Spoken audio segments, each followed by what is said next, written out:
I think we're good. I think we're good. Hey, what's happening, y'all? Welcome back, y'all. Welcome back, everybody. Who we got in here? We got Rich first. He said we finally got a stream. Y'all missed so much in the world, in the sports world. Well, we saw it. We just, we haven't been able to talk about it. We got Jones in here. Said get more consistent. I'm getting back to it. We getting back to it. What's good, J Mon? Oh, these are my cousins in the back too. What's good, Justin? Bucks in 6. I should have known that was gonna happen. I did all right. Is it Sowie? This is difficult to pick up from without standing up. I got it. Almost. You okay? There we go. Almost. There we go. There we go. Move this back. Now's not your moment. Suns are sweeping the Bucks. I think it's gonna go 5. Honestly, I got Suns in 5. He said Bucks in 6, Suns in 5 or 6. What's good, John Lynch? What's good, J-Mon? J-Mon, I'm about to start being on the gaming channel again too. He said, "Who are these kids? Little cousin of bad." Rico got a court in his room. It's not really a court. It's like a little goal. I don't really play on it much though. It's literally storage at this point. Like where the basketball sit at. I just got clothes in there. And Shay said he's gonna be here too. Coolest training camp. I'm not sure. I gotta look. Yes, Shay's about to pull up too. But yeah, I got the Suns in 5. I'm sorry. I think the Bucks might get 1 at home, but yeah, I don't think it's ugly. Because Giannis, what was that? Giannis was going crazy last game. Didn't he almost have 40? Did he reach 40? Let me go look. Bucks, Suns, game 2. Let me go pull up these stats. I'm about to show them too. Hold on. We're going to look at these stats together. They do this again. Share screen. He said you got to stream on the gaming channel for 9 hours. Window. He had 42. Bro, he was carrying, bro. Even if he didn't score, it was his assist. Like I remember vividly one of Chris Middleton's like crazy threes, like super contested, was off a Giannis driving kick. He drove, got double team, kicked it, and then Chris Middleton splashed it. I mean, Giannis was doing everything he could to win that game. I feel so sorry for him. Hold on, let me click this and let's get these stats. The Bucks. Yeah, Giannis had 42, 12 rebounds, 4 assists. Man, next highest scorer, Drew Holiday, was 17. Chris Middleton, 11. Now, I need better than this. I need, like, how are they shooting? Because I know Chris Middleton didn't only shoot a couple of buckets. Hold on. I need the box score on this. Need the box score. You say you owe us up. You done messed up. What's good, Casper Hill? What's good, Hawk? What's good, Joseph? Are the Suns that good? They look like the most complete team. Like with Kawhi, the Clippers, out of the last 4 teams left, the Clippers were the best team with Kawhi. The Suns were the best team without him. And then the Hawks and the Bucks are good, but they weren't anybody on the West. It didn't matter who won between the Clippers or the Suns. I felt like whoever was on the West side was gonna beat the East side. It didn't matter if it was the Hawks or the Bucks. Let me go to this box score, bro, because man, poor Giannis, bro. Now he sees how LeBron feels. Now he get to see what that LeBron feel like. But one cool thing about it though, and I was talking to Lyric about this, about how Lyric brought up a good point that we killed Giannis for choosing to stay with the Bucks. Remember, he signed that huge extension recently. I think it was this past offseason. And like we killed him for it. We were like, nah, you should have left. You can't win a championship there. He may not win the championship, but at least he got there. You know what I'm saying? So that's really cool for Giannis. You know, either way, I'm not really rooting for either one. If Chris Paul finally gets a ring, that would be dope. If all the Giannis brothers, all 3 of them get a ring, that's dope. Let me see. Okay, so Drew Holiday, 7 for 21. Chris Middleton, 5 for 16. Yeah. Giannis is not about to go 15 for 22, 42 points every game. So them other guys, if they don't step up, it's over with. Bobby Portis, he was hooping against the Hawks. Now he want to go out there and get 2 points in 5 minutes. I mean, granted, Giannis is back, so that cuts into his playing time, of course. But I mean, come on now. Jeff Teague, 1 for 4. Pat Connaughton was kind of balling against the Suns. He was balling against the Hawks too. Are the Suns that good? Yeah, I think the Suns are that good. I don't think like I think if LeBron and AD were healthy, I think the Lakers would be better than them. I think the Clippers would be better than them if, Kawhi were healthy. So that everybody's kind of the benefit of injuries right now, especially on the West side. The West side dealt with the most injuries. And then the Nets was super dark. The whole East got lucky with KD having to carry that team. James Harden playing on one leg. Kyrie not even there. And yeah, I'm super excited about training camp now. I can't wait to do all those video breakdowns. And not even just as like a content creator. I just can't wait to see which receivers stand out. Which if Benjamin St. Juste is really as good as we think he is Jamin Davis as good as we hope he is? How good is Samuel Cosme? Is De'Ami Brown everything? You know what I'm saying? Is De'Ami Brown the truth like we think he is? Clippers wouldn't have done as good with Kawhi. It would have been a whole different offense with less point. Terrence Mann and Reggie Jackson. I mean, that's true, but I think they're better overall with Kawhi on the floor easily. I mean, even just outside of the offense, his defense. And he's a more consistent scorer than Paul George. Oh, thank you, Mommy. You're welcome. Got it? Yes, I got it. Thank you. Is Mommy in here? Yeah, I'm here. And then take a flat screen. Let me see. Thank you, Mommy.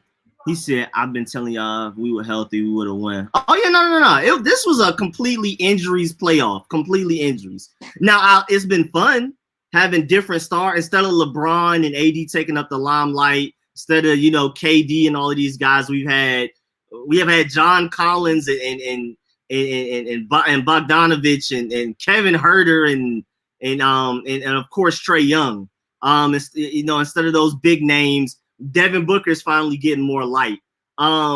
We're start Terrence Mann. I mean, if Kawhi never got hurt, who knows if Terrence Mann would have been able to, showcase his talents the way he did. Now they know for a fact they have a dependent scorer off the bench in Terrence Mann. Reggie Jackson finally earned them back some money. Remember, Reggie Jackson is on a veteran minimum this year. I'm trying to think who else showed out. We just getting. Even like Miles Bridges is like matters now. Like he's getting publicity. I mean, John Collins got that interview by TNT. If KD and all of them were still here, he wouldn't be getting interviewed by TNT. Well, maybe he would have because of that specific game. But these other guys are getting more light. So it's been more fun just not knowing at all who's going to win, who's even going to be available. But I do hope next year everybody's healthy because when healthy, it would have been Lakers or Clippers on this side. It would have probably been the Nets on the east side. I mean, the Hawks are fun to watch, but they're not beating the KD, James Harden, and Kyrie when they're healthy. I think they might even get swept. That's y'all have LeBron, of course. Shay, let me get a burger. Rico, what's good? Grande Groove, what's good? Rico's about to eat good. Rico is an official Hawks fan. Now I'm not. I mean, I was rooting for him. It was a fun run, and I hope they do well in the future. But I'm never gonna call myself a Hawks fan because I'm not about to watch regular season Hawks games. I do not care enough. If they make it back to the playoffs and make it far again, I'll watch. But I'm not about to watch regular season Hawks game. I don't care that much at all. My sister turned 18 yesterday. Y'all wish her a happy belated birthday. All right, happy belated birthday, Mr. Jones's sister. Was good. Oh, we got Smokes back in the building too. What's good, Smokes? What's good, Smokes? Devin Booker is the next Kobe. I kind of see that offensively, but Kobe was different because Devin Booker doesn't even really play defense like that. I mean, he's not like a walking turnstile, but he's not Kobe. The thing about Kobe, he'll drop 35 on the offensive end and also lock up the best offensive player on the other team. You know how much energy that takes? Devin Booker is pretty much chilling on defense, so he's able to conserve his energy and then go and ball out in the offensive end. Kobe was giving all of his energy on defense and giving all of his energy on offense. That's why it's just different. That's why there's just not another Kobe. These other guys like Jason Tatum, they hoop like Kobe. They score like him. They do the same post moves. They can explode for 40 points any given night. But the fact that Kobe was doing that on offense and locking up the other team's best offensive player as long as it wasn't the center on defense is ridiculous. That's just not common. I hope Anthony Edwards can reach that one day, but I doubt it. I don't. Kobe's one of a kind. I love Anthony Edwards, but Kobe's different. We got our boy Seyi in here. What's good, man? Yo, what's up? It feels like we haven't been here in about over a month, about 2 months. It seems like. Bro, I haven't even been I haven't even been home on a Friday in a few weeks. It's being even home on a Friday is different. Yo, what's up? Honestly, I just have my schedule. We just weren't doing this anymore. So like when you text me, like, wait, we still doing this? Yeah, I was actually home today, so I was like, man, I got to. There's no excuse or nothing. If I'm home, I got to. And I'm trying to be more consistent again. Y'all know it's something different, do y'all? Anything different? Hold on. If you notice anything different, we about to get you on the main stage. Hold on. Y'all, so y'all don't notice anything different right now? Nothing. Any of y'all in the comments notice anything different?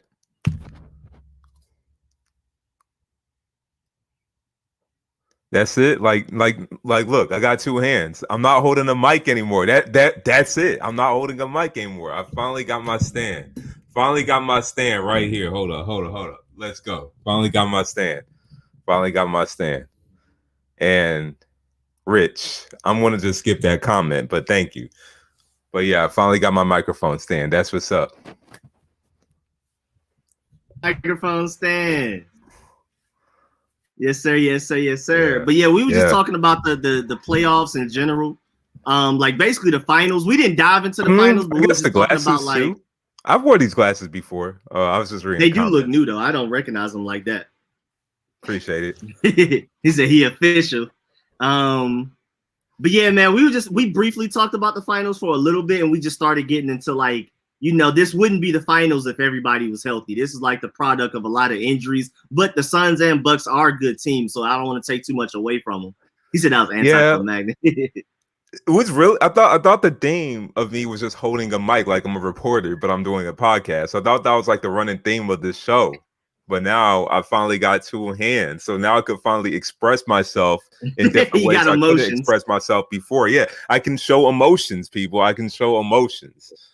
But yeah, you're right, Rico. This series, man, it's just like it's just a series of injuries, because if the Nets weren't hurt, the Bucks wouldn't be in the finals. If Clippers had Kawhi, honestly, the Suns wouldn't be in the finals. And if y'all remember, the Suns were my pick before the playoffs started. They were my pick to go to the finals. I said Philly and the Suns. I don't want to talk about Philly, but I was right about the Suns. But yeah, I got Suns in 6. I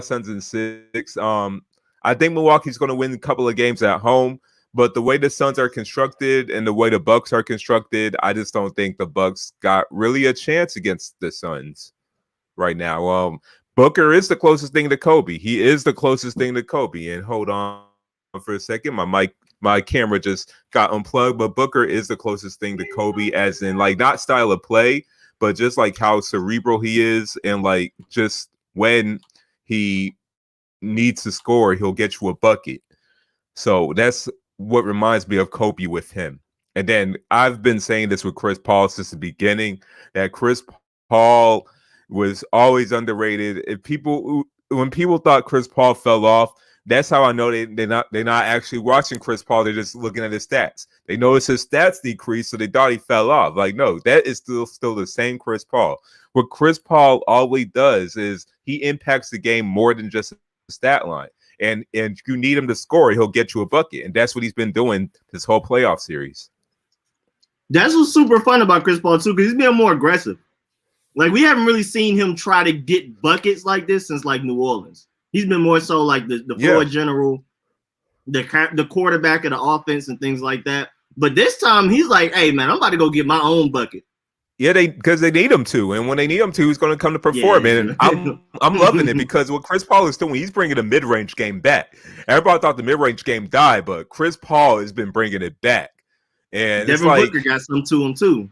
I like the mid-range. And Devin Booker using the mid-range as well. So like, yeah, like the Suns are bringing the mid-range back, to bring the mid-range game back, to bring the traditional big back.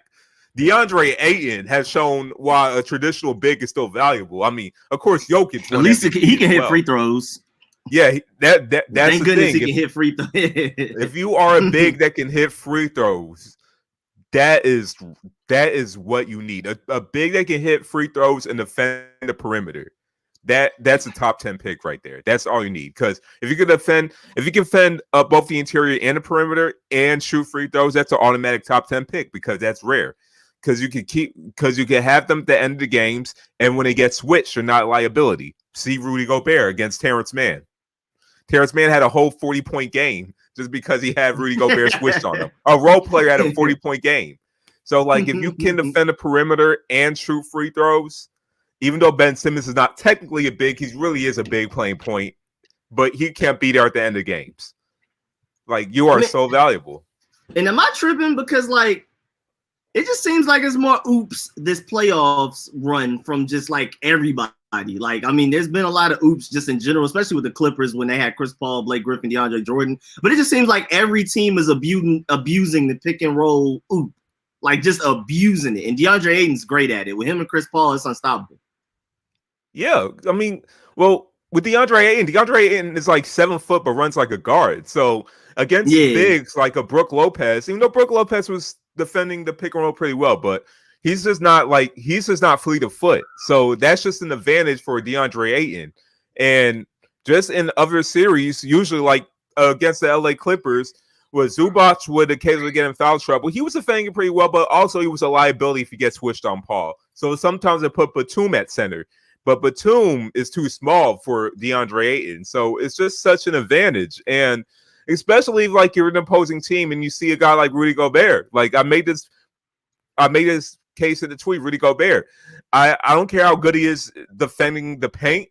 If you can't defend the perimeter, you should not win Defensive Player of the Year. Because if you are a liability, then you cannot. If you are a liability on defense, then how you win Defensive Player of the Year when you're a liability on defense? So yeah, that's the like point Draymond made too. He was like, I should pretty much deserve it every year because I'm the only one out here guarding everybody. Ben Simmons should have won it. That's what I said. Ben Simmons is guarding everybody too. Yeah, we know the reputation on Ben Simmons, but that's on the offensive end. On the defensive end, defending the paint, defending the perimeter, Ben Simmons is excellent. He should have won Defensive Player of the Year because he's the most versatile defender in the NBA right now. I agree. I do agree. It's literally him, Draymond. I mean, I love Kawhi, but again, he doesn't guard the other team center. You know, like Ben Simmons and Draymond can occasionally. I think he can. He just doesn't. Guy. He's a perimeter guy. But if you want to put Defensive Player of the Year that affecting all phases of the floor, that is Ben Simmons. Currently, that's Ben Simmons right now. Draymond, yeah, but Ben Simmons. It's also because of record as well. Ben Simmons, the Sixers, they were good even when Embiid was out. Ben Simmons, at least defensively, kept the Sixers up top. So I would have went with Ben Simmons. And I'm seeing in the comments the argument with Jason Tatum similar to Kobe. I know Jason Tatum learned from Kobe, and like he does definitely do some moves that was inspired by Kobe, but I can't really compare them because Jason Tatum is 6'9". Jason Tatum has more of a Paul George build, so like I can't really compare him with Kobe.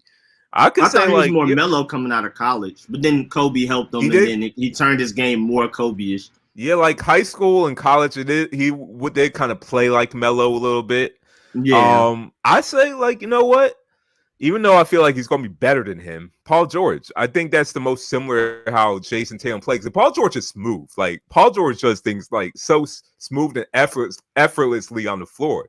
He would be taking L's on the floor occasionally, but like when he performs a move well, he does it so smooth. So I say Paul George is the closest thing in terms of play style for Jason Tatum.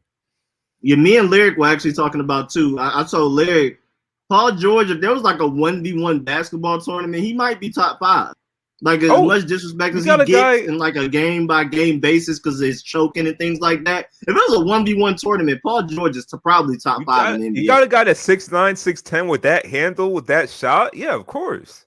I feel and like Kevin Durant's number 1, but and defense too. And defense.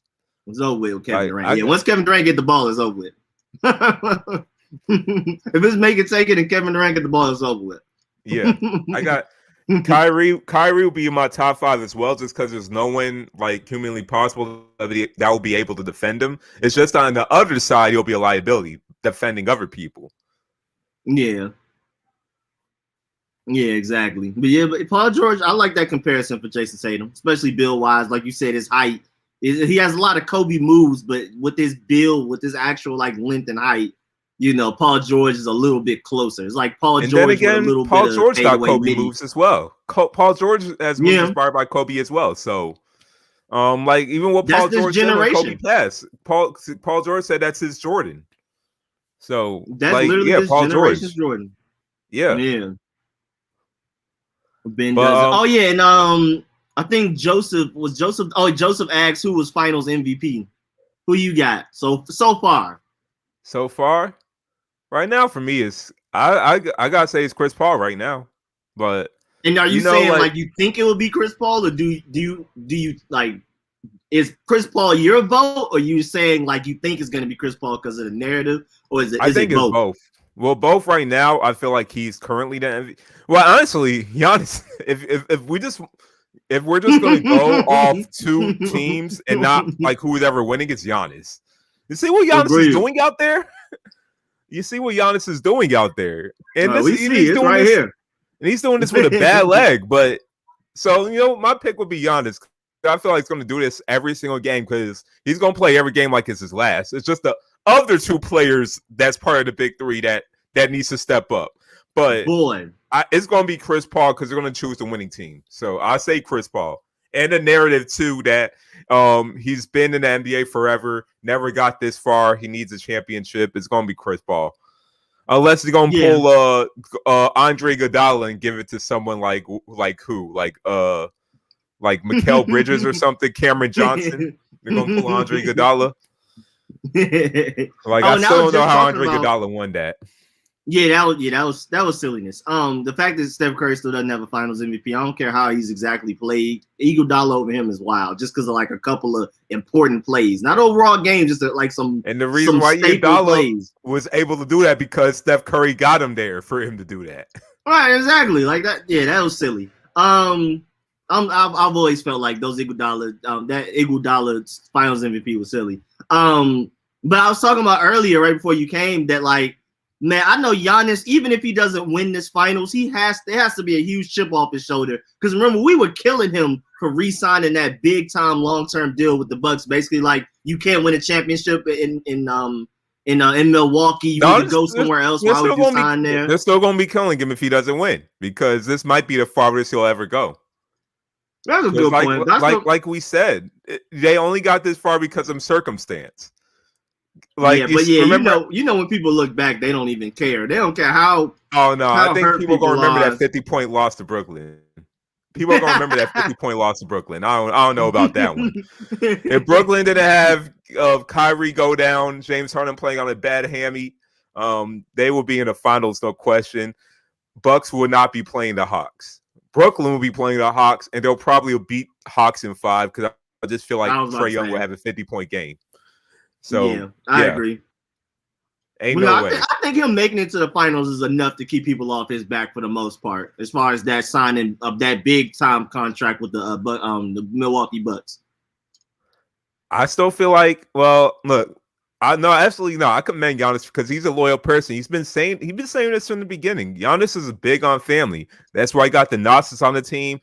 He got his also younger brother Kostas in the league. Kostas just signed with Olympiacos in Greece, so now he got some experience, basically being a bench warmer for the Lakers. But I mean, still an NBA experience. So now he's off being in the Greek league, where he's probably going to be a legit starter. So congrats to him. But Giannis has always been about family.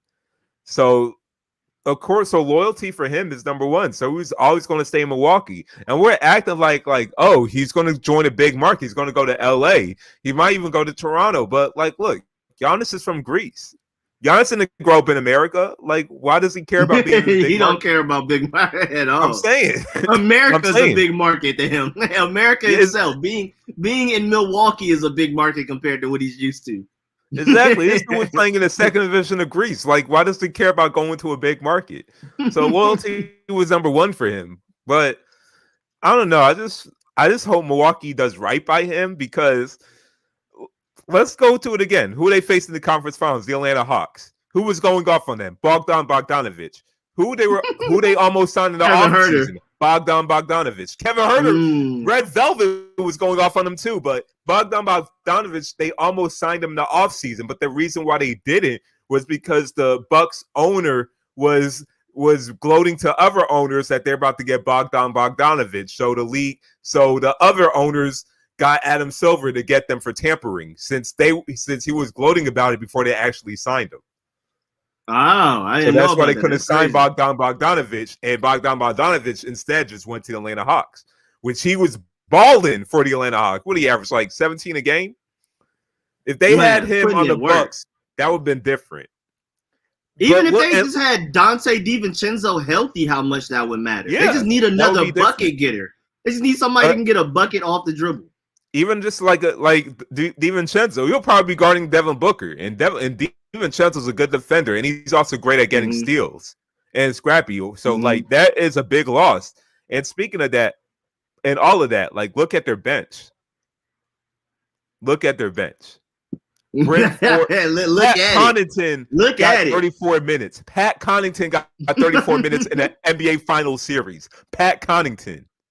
Jeff Teague, the shadow of Jeff Teague. Bobby Portis is good.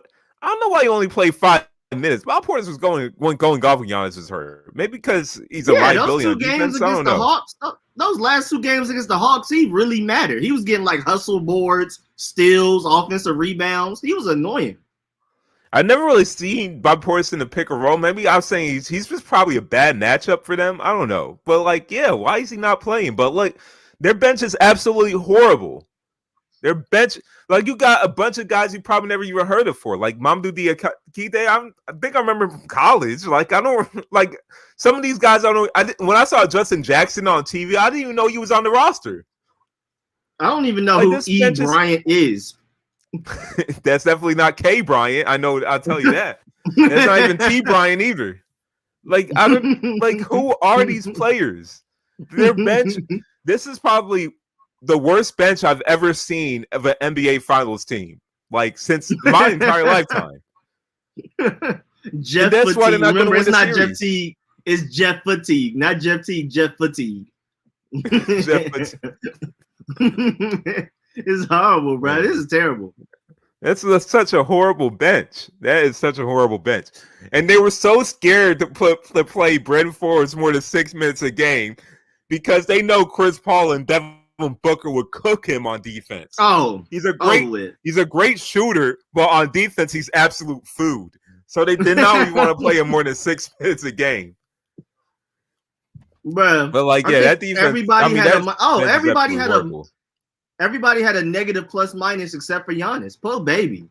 Chris Middleton had a negative 15. Oh no. And you know why I feel like Chris Middleton and Drew Holiday are struggling? Just like Jeff Fatigue, they're fatigued as well.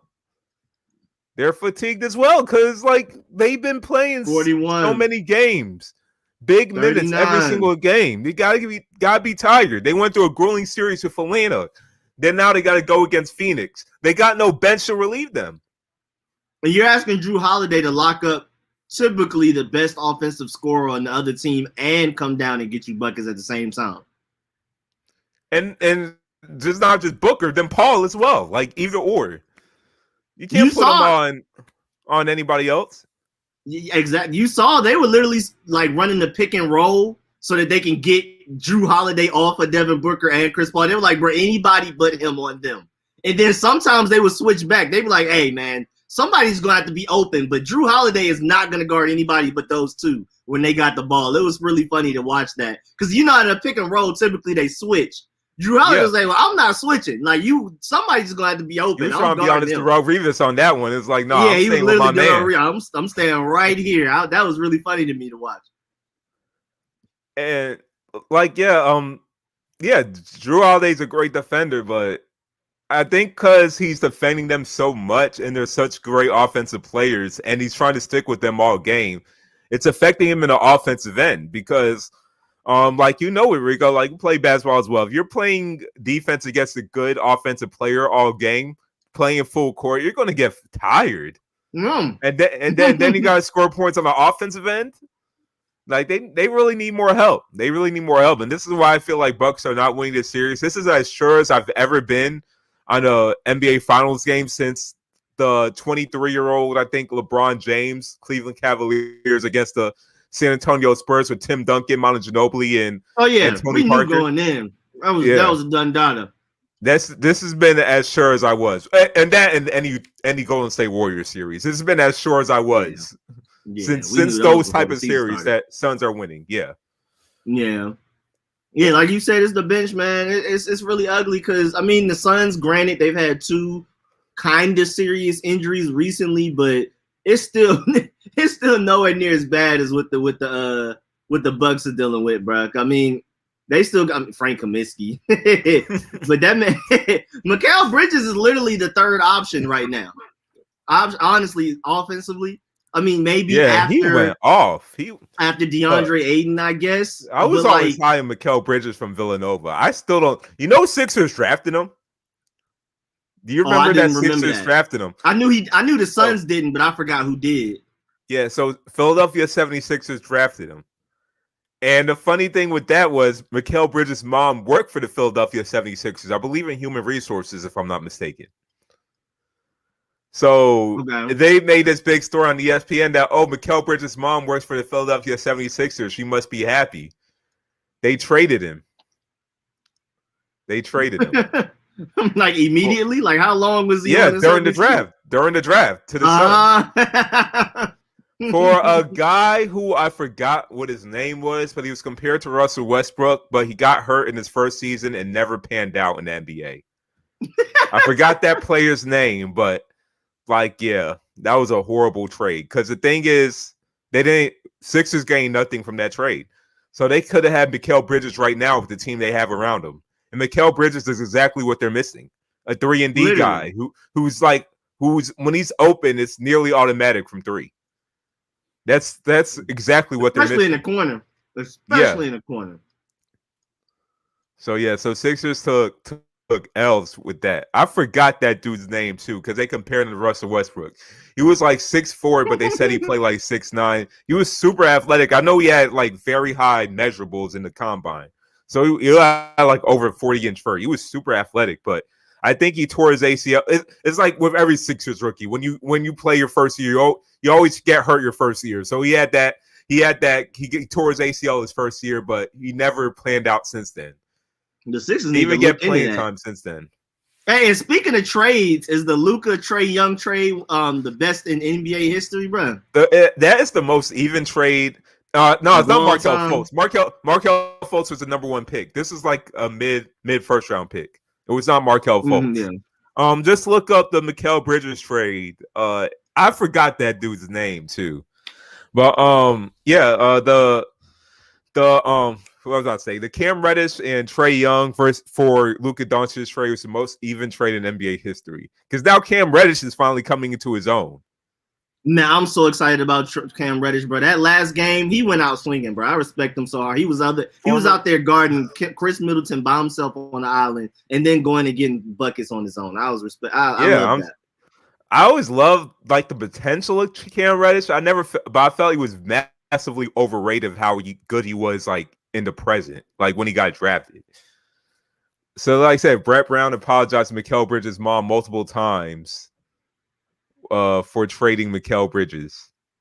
Zaire Smith, that's what his name is. Zaire Smith. Oh, I remember his name. I remember that name. Yeah, everybody was hyping him up like, Sixers got to steal with this one. But after he got that injury, he just never panned out. This guy, I remember him.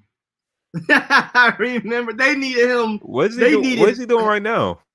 But they needed healthy him so bad this year. They needed him so bad. Oh, I gotta pause that. But they needed him, like you said, so bad this year. This is the guy they needed. Oh, Mikal Bridges even more. No, they didn't need Mikal Bridges, but they basically compared him to like a Andre Roberson defensively, but with Russell Westbrook type athleticism. So which means he has potential to be a much better player. Yeah. What is it? That sounds like an ultimate player. It sounds like a future MVP. But hey, he was mostly potential. It wasn't really production. But you should recover. Wasn't it ACL? If it was an Achilles, I could see that. Wasn't it really ACL? Because he should have recovered from that and become a player. But we've seen what Paul George recover from. Yeah. But at the same time, though, a broken leg is actually easier to come back from, at least physically. Probably mentally is a different story because you break your leg, but physically it's easier to come back from because they could completely repair your leg. Yeah, but a ligament, you can never really completely repair your ligament unless medical advances have changed. Yeah, That's why the Adrian Peterson thing was so phenomenal, because it was an ACL. Exactly. But I think medical advances now, it's like you could come back from an ACL and become even better than where you were before. I don't know. Medical advancements are amazing. Them stem cells. Yeah. That's what it is. But yeah, man, that Trae Young Luka trade is crazy now. It's like everybody benefited. It's beautiful. It's perfect. Yeah, and I feel like they're better. Well, not everybody benefited. Rick Carlisle didn't benefit. I mean, I heard that was because of like the front office stuff, like that guy that's like a gambler that's out there making decisions or something like that. He got fired too, didn't he? No, Donnie Nelson got fired. Yeah, Donnie Nelson got fired. But did you see what Rick Carlisle said in his press conference? No. Rick Carlisle said when he got hired by the Indiana Pacers, he said that he's glad to work with a group of unselfish guys. Like they're a bunch of unselfish players. That's all he needed to say right there. We know exactly what that means. Exactly. So, yeah, I think that relationship was kind of rocky. So, let's talk about that. Do you think that Luka Doncic is kind of a diva? He just doesn't have that narrative yet, but is he kind of a diva behind the scenes? I mean, if we really think about it, Luka Doncic is kind of like LeBron James of Europe. From 16 years old, he was heralded as the future of European basketball. He was heralded as the king of Europe. He was heralded as the next Dirk Nowitzki at 16. I remember reading about this guy at 16. He was already projected 3 years ahead of time as the number one pick. That's how good he was at 16. So everybody treated him like royalty in Europe. In Spain, Slovenia, everybody treated him like royalty there. When he became 19 years old, NBA scouts overanalyzed him, and then he fell to the third pick. But I mean, just like LeBron James was heralded as the king of basketball at like what, 15, 16? Luka Doncic was kind of the same thing. So he does kind of probably have that entitlement that, like, look, I'm Luka Doncic. You guys got to do right by me. You guys revolve around me. I'm the star of this team. You could even see how he argues with refs and gets those consistent texts and stuff like that. Like, he is one of them people that's gonna argue with the ref until he gets a text. Yeah, exactly. Unless you're a female referee, they'll try to get your number. But exactly. Yeah. So I don't know. There's probably a lot more behind the scenes with this Luka Doncic thing. And now we got Jason Kidd being the head coach, which Luka Doncic, I mean, kind of similar in the way Jason Kidd was a big point guard, 6'4", 6'5", and Luka Doncic is a 6'8" point guard. So I'm interested to see what happens with that. But I guess since we're on that topic, I don't know if you wanted to touch this on Rico, but have you heard about the stories with Chauncey Billups and Jason Kidd? Briefly, I haven't heard a lot about it. I heard Chauncey Billups with like rape allegations. You can go dive into it. I'm listening. I'm right here with the rest of the chat.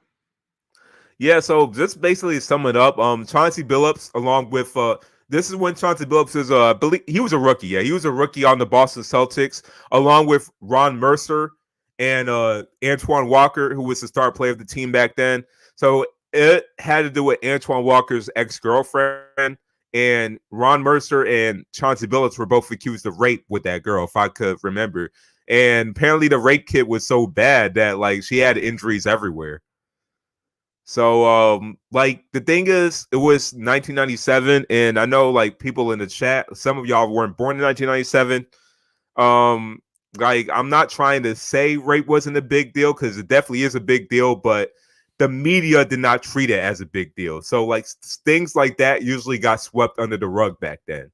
Like, even we could go with Ben Roethlisberger as well. Like, I still don't know how that has been brought up, but like that's even when Ben Roethlisberger That's immediately who I thought about. Yeah, but even when Ben Roethlisberger was a rookie and second year player, like that was swept under the rug.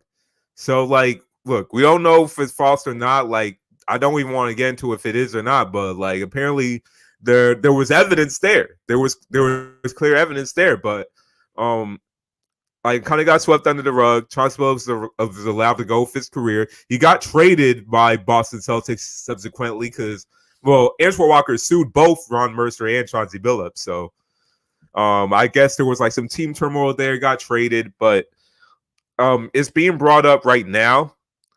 Jason Kidd, unlike Chauncey Billups, was actually convicted of domestic violence multiple times, not just once, multiple times. But didn't know that. Like, yeah, and I remember that as a kid, but it's just like something like as a kid, since it wasn't treated as a big deal, you just don't really actually remember. You just kind of forget until someone brings it up, and I was like, oh yeah, Jason Kidd did get convicted for domestic violence.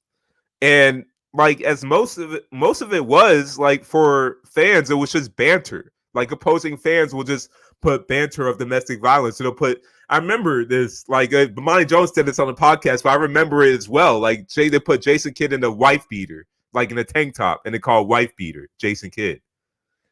But like back then, never really thought too much of it. If he was here right now, he wouldn't have been playing for the rest of his NBA. So we wouldn't have seen the Mavericks chasing Kidd. We haven't seen the latter parts of the New Jersey Nets chasing Kidd. But like, yeah, so they're being brought up right now. So I mean, the thing with the Dallas Mavericks, that's tricky because Dallas Mavericks already got in trouble for this going on in their workplace. For with like a random guy, wasn't it? Yeah. With the woman in their workplace. They already got in trouble for something similar to this. So hiring Jason Kidd is it's like being numb to it, for lack of a better word. Like it's in bad taste. It is in bad taste if they want to look at it from a PR standpoint. It's just not good for PR. Because we're living in the era of social media now. Like things like this are going to be brought back up to the news. Yeah, it's gonna get dug up. Nothing you can hide from anything anymore. It don't matter how long ago it was. Did you also know this, Rico? So this past week, Marv Albert just did play-by-play for his last game of his announcing career. I did see that because I saw when he was like done and everything. Yeah. Did you know he also had the sexual assault case on him too? Him too? Yep. What's going on? And his was, well, one, he was wearing panties. What? Yep, he was wearing panties. He bit holes in the victim. Like he there was holes in the victim from bite marks. And there's like a lot more to the story too that like I don't just remember off the top of my head, but like yeah, he was actually convicted too. He was actually convicted.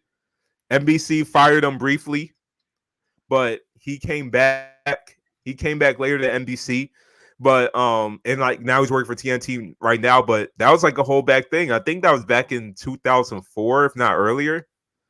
But yeah, Marv Albert as well. But did anybody talk about Marv Albert? To work after that.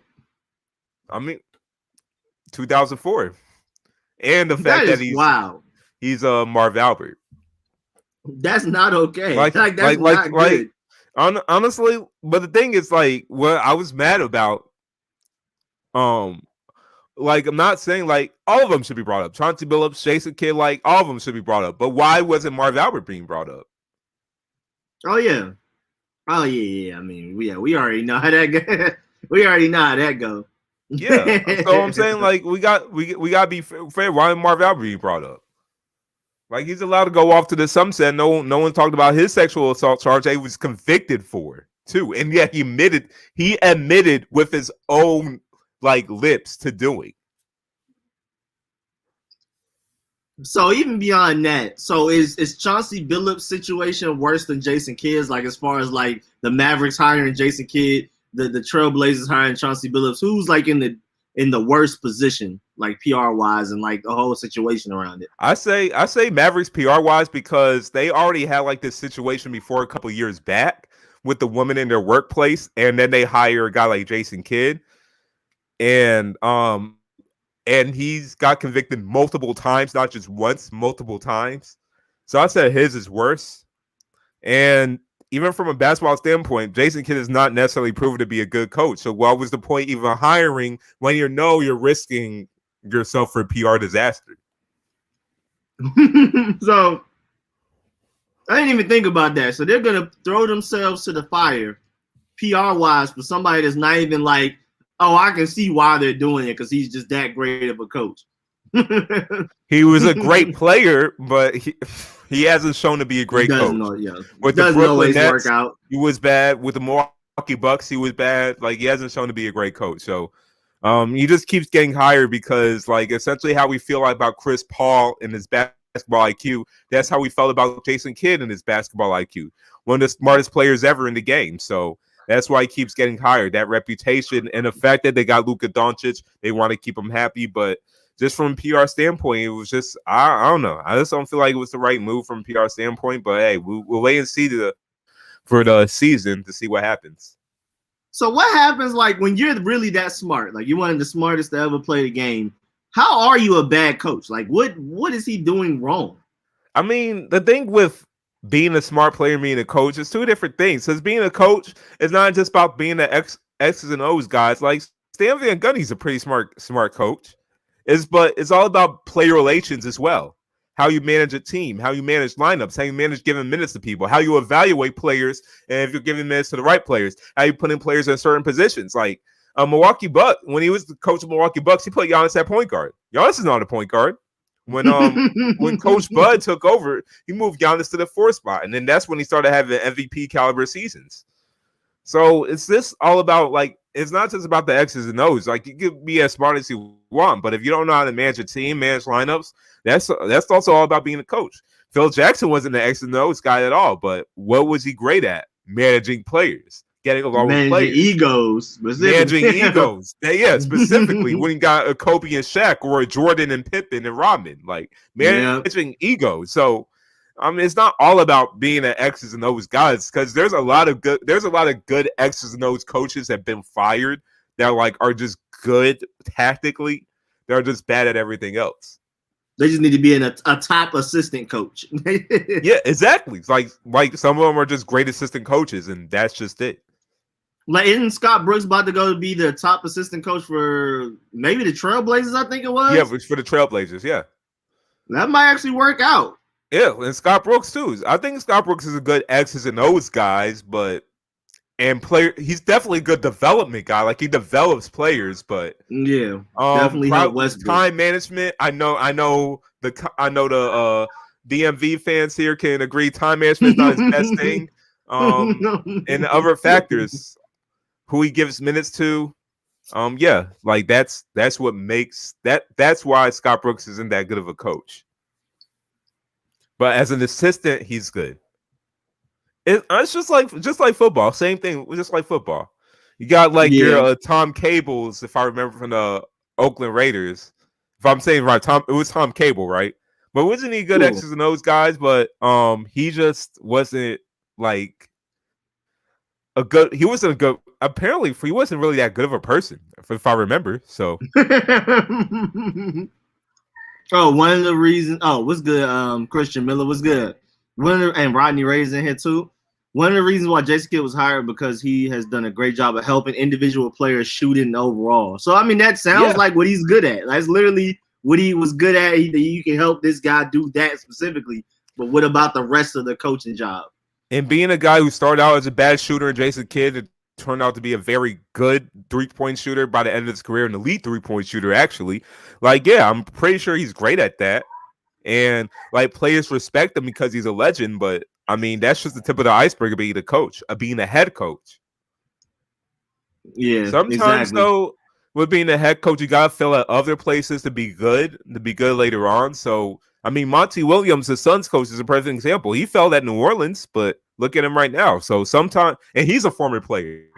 So sometimes you just need to learn through failure, and then you learn through your mistakes, and then you'll probably be a better coach later on. Yeah, I can see that. Yeah, sometimes you got to fail to succeed. Rodney Ray also said he helped Chris Middleton, Giannis, and Jabari Parker develop during those years. However, the one year they were playing all well together. Parker went That's down. right. That's true. Yeah. Jabari Parker was supposed to be the next Carmelo Anthony, but yeah, that never happened. He keep getting hurt. But at the same time, he did play Giannis at point guard. He played Middleton at the three. He played Middleton at the 2 guard spot, and then Jabari Parker at the 3. Monroe at the 4. I forgot, but it's just that lineup looked good. No, that lineup was good. That lineup was good, but like Parker did go down, and Jason Kidd did get fired for being the scapegoat. But at the same time, when he got fired, the Milwaukee Bucks got better. So, and it was the same thing with the Brooklyn Nets. When he got fired, the Brooklyn Nets got better. So, I mean, is that a coincidence? Yeah, once it happens twice, it might be a little something to it. He said Scott is the opposite, bad XO guy. So he everything but the X's and O's. What Scott Brooks is good at least, is what I know, is just player development. Definitely, for sure. Yeah, it's player development, because he definitely helped Russell Westbrook become the player he is today. So player development. I just assume like he'll be a good X and O guy, because he was a X and O guy, because I mean he was a good point guard. He was a smart point guard in his day, but like I don't know how he is X's and O's, but I know time management he's pretty bad at.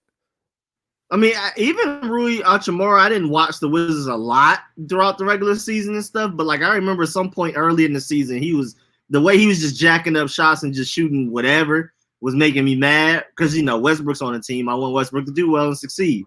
And then at some point in the playoffs, I saw him starting to take smarter shots, more like taking his time. One thing that was really getting on my nerves with him is that he would get the ball and he immediately shoot. It wouldn't be stop, see what's going on, pump fake, then shoot or whatever. It was just and then just something stupid back up. So I feel like Scott Brooks had to have had something to deal with that, at least a little bit. Well, hey, sometimes you need your bridge coach. Like you need your Brett Browns. Like you need your coaches that will get you there. You need your coaches that will get you like to be a little bit better, to develop the players, and then you'll hire your next coach to take them to the promised land. Mark Jackson was somewhat of a bridge coach for the Golden State Warriors. Scott Brooks was a bridge coach for the OKC Thunder. Scott Brooks might be a bridge coach for the Washington Wizards right now. So like you need your bridge coaches, and I think Scott Brooks is a good bridge coach because he'll develop players, probably not make them win, but he'll develop players. Oh yeah, you're right. You're right, Spokes. But Monty Williams did add CP3, Tyson Chandler. I think why Monty Williams really left was because then that's when he was part of OKC, right? When his wife died. He was part of OKC, but he had a heart attack before, if I remember as well. Yeah, I think he was the one that like basically just like almost didn't want to, deal with basketball, period, at one point. Yeah. But that was when he was an OKC, if I remember. He was in the OKC and assistant coach. Yeah. Dang, that is him. I didn't even think about the fact that guy that was on the bench talking to Westbrook all those times was the same guy that's the head coach for the Suns right now. I didn't even connect the dots. I'm just now figuring out that's the same guy. But there was one stint he did that he wasn't really too great at. Oh no, yeah. No, I was right. Like, yeah, he wasn't too good in New Orleans. Like, so that wasn't his only year there in New Orleans. So he was New Orleans head coach from 2010, 2011. They were 46-36. But after that, he was 21-45, 27-55, 34-48. But then his final year was 45-37, but he lost in the first round. So I mean, he wasn't really that good of a coach. I mean, in the beginning, at least their team wasn't doing too well. But sometimes you need to go through that to become a better coach later. N'Keal Harry has 3 teams on his list: us, Falcons, and Arizona. Wait, so he has a choice? Like he has that much power from the Patriots to where they may trade him to a team he wants to go to, and then he picked us as one of them. I know, I think he requested a trade again or something like that. I think that's what happened. Who was he to request a trade? Man, offended. Request a trade. How dare you? How dare you decide what happens after what you've done these past couple of years? That's interesting that he has a list though. Who leaked that list? His agent or something? Because like why would we as fans know that list? Because it's not even like he's a high profile player. It's not like it's Aaron Rodgers, like, oh yeah, I want to go to these 3 teams. Why does N'Keal Harry have a list? He said because D West, CP3, and Tyson Chandler all left and he had no squad. You know, that N'Keal Harry thing is pretty interesting. Hold on. Let me see these teams. I need to jog my memory on this team. Let me see. Now, N'Keal Harry would be interesting to bring in for training camp. I wouldn't give up anything more than a 7th round pick for him, or maybe a 6th, and just to bring him in for training camp and see if he can compete. Nah, really, I don't think I can do a 6 because he may not make the team. Oh, yeah. You're right. I remember. Yep. This is when CP3 went to the Clippers, 2011, 2012. Is when CP. Yeah, you're right. Yeah. And they had Xavier Henry, who was supposed to be. I thought he was going to be so good. I thought Xavier Henry was going to be so good. He turned out to be trash in the NBA. I don't know how. I thought he was going to be so good. I thought this guy was going to be a 20-game scorer. Eric Gordon. You know, Eric Gordon was supposed to be a 25-a-game scorer, right? He was supposed to be a superstar. I do remember Eric Gordon was supposed to be great. It's kind of like Wesley Matthews, where he's supposed to be really good. Injury just never changed. It never got to be that. He just kept getting hurt. Like this dude was 6'3", 215, muscular, like fast, athletic, can shoot. And I was so high on Eric Gordon. I thought this guy was going to be a walking bucket out there. But like, yeah, you're right. This was part of that. This was part of that trade. But this trade led them to getting Anthony Davis later on.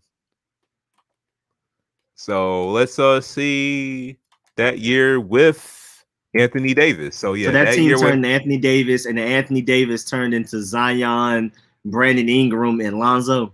Yeah, New Orleans just keeps getting lucky with trading their superstars. Their superstars will turn to a number 1 pick, and then they'll get some other players back with it. So yeah.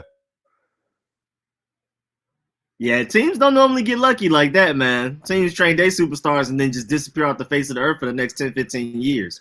What's good, DMV Sports Zone? It's almost like the draft lottery is rigged. I don't really believe that, but I mean, when someone makes that argument, they make the case with the New Orleans Hornets. How when they traded Chris Paul, they get Anthony Davis. How they trade Anthony Davis, they get Zion. How LeBron leaves Cleveland, they get Kyrie, and a number one pick, Anthony Bennett. That didn't turn out so well. It just didn't work out. But yeah, they leave again, and they still get top 5 pick after top 5 pick. That is true. I mean, and then there's also some teams the Chiefs went from Tony Gonzalez to Travis Kelce. It just seems like some teams just are destined to have greatness at a certain position or a certain type of caliber. It's just inevitable. Like it just happens. Certain teams just always have a really good receiver. It's just how it goes sometimes. Yeah. And the Packers went from Brett Favre to Aaron Rodgers. Like it's just some teams just never die when it comes to certain things like that. But yeah, it definitely seems like the Cavaliers ones, I remember that being a big thing about conspiracies because they were getting like a pick way above what their percentage said they should have gotten in those lotteries. I know, right? It's like Dan Gilbert paid them off or something. It's like, how did they?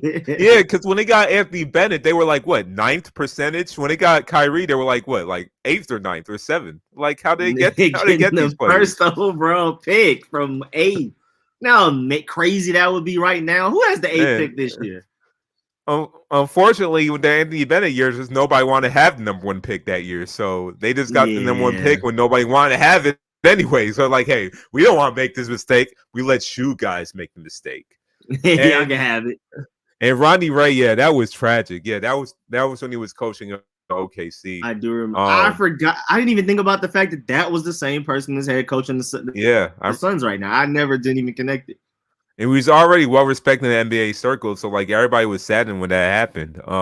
And just on coffee, it's not Aaron Gordon, it's Eric Gordon. The one that plays for the Rockets, Eric Gordon.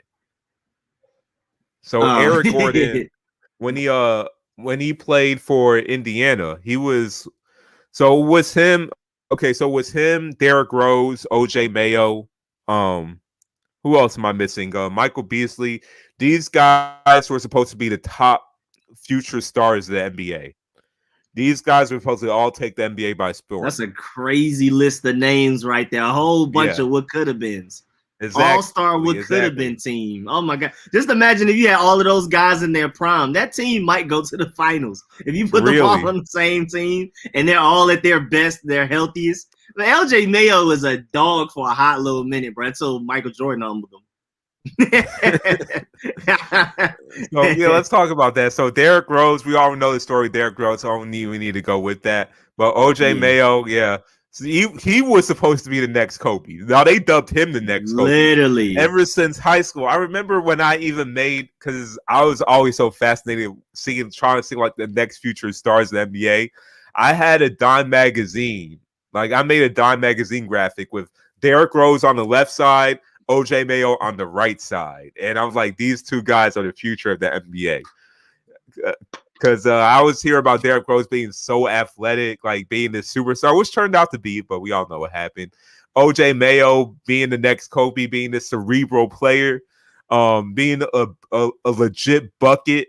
But then it turns out he was actually older than his class. Like they didn't know that. He was kind of faking his age. So he was like, what, a year or two older than his class? And then Jordan punked him. And also, he just got into too many drugs. So that was OJ Mayo's story. Michael Beasley, amazing player, just maturity-wise, he just was not there and just did not have the love for the NBA game. So he faltered because of that. So got in drugs and everything. Wasn't really serious. And Eric Gordon just got unlucky, just kept getting hurt. Yep. I agree. Oh, what's to call it? Rich said RP Len Bias. That's easily, to me, without a doubt, that's number one. What the biggest been. what could have been. Yeah, could have. He was supposed to be the next Jordan. Just the casualty of the crack cocaine era. Like, well, not even the next Jordan. He was supposed to be like with Jordan. Like he was supposed to be. He was supposed to be better than Jordan or something. Wasn't like the thing where they said he was already the second best player in the NBA in college? He was the second best player in the world to Jordan. But he was a demon, bro. The whole story is so sad and crazy. Fire Kobe out. Oh yeah, DMV Sports Zone is a Cavs fan, so he's sick of it. He's sick of it over there. How you feel since you were a DMV Sports Zone? How you feel about my boy Isaac Okoro? I wanted to ask. He's from my town, so how you feel about my boy Isaac Okoro? Don't forget about Colin Sexton too, bro. We got a couple of them over there. But you know, Isaac Okoro is from the hometown. Yeah, he literally from your neighborhood. Yeah. Yeah, so that's what I'm saying. So Colin Sexton too. I think they're trying to trade him, and honestly, I kind of don't blame them. I mean, you're probably going to get a better prospect in the draft anyway, so let's be honest. But Rodney Ray, yeah, I remember that random fact, but during the rookie symposium, OJ Mayo, Michael Beasley, Mario Chalmers all got in trouble for smoking weed in the hotel instead of easily leaving the hotel to go smoke. I remember that. I mean, it's just weed, but I guess that was like a little teaser to what could happen in the future in their NBA careers. Although Mario Chalmers, whoever thought when you saw those three that Mario Chalmers ended up having the best career of the three of them? Literally, actually had the best. I mean, shouts out to LeBron, but it's crazy. Mario Chalmers did easily have the best career. Yeah, I would say OJ Mayo. I would say NBA wise specifically, OJ Mayo was probably the best. Like had the best season. Like if we're just talking about what he did on the court. Mario Chalmers easily had the best. He scored 18 a game that 1 year. Yeah, I'm not even sure about that. OJ Mayo had the best season because he scored 18 points a game, but he was very inefficient doing that. It was 41%. That's a good point. He was inefficient. I mean, he was shooting a lot of threes, but I could say he had the best season. But it's Michael Beasley didn't even get started. He barely even Michael Beasley easily had the most talent of the three, but I would say Michael Beasley was the most talented for sure. Mario Chalmers was the most successful. It was a question of they didn't know what position he was. This is when we didn't have positionless basketball back then, so They were trying to stick him at they stick him at the 3, stick him at the 4. But either way, he just didn't really have the work ethic. And yeah, Alexander Wilson, Giannis was definitely picked 15, 2013, but I'm not going to blame the Cavaliers or anybody for not picking him. Yeah, shouts out to the donation, but I'm not going to blame any of them for not picking him because barely anyone knew who Giannis was back then. He was a guy playing in the second division of Greece. Only reason he got picked number 15 because they seen this guy's like 6'11", super athletic, and just looking at his body, he looked like he had a lot of potential to be a superstar, but nobody knew who he was. Like everybody saw like he played like a 15th overall pick for like his first 2-3 years too.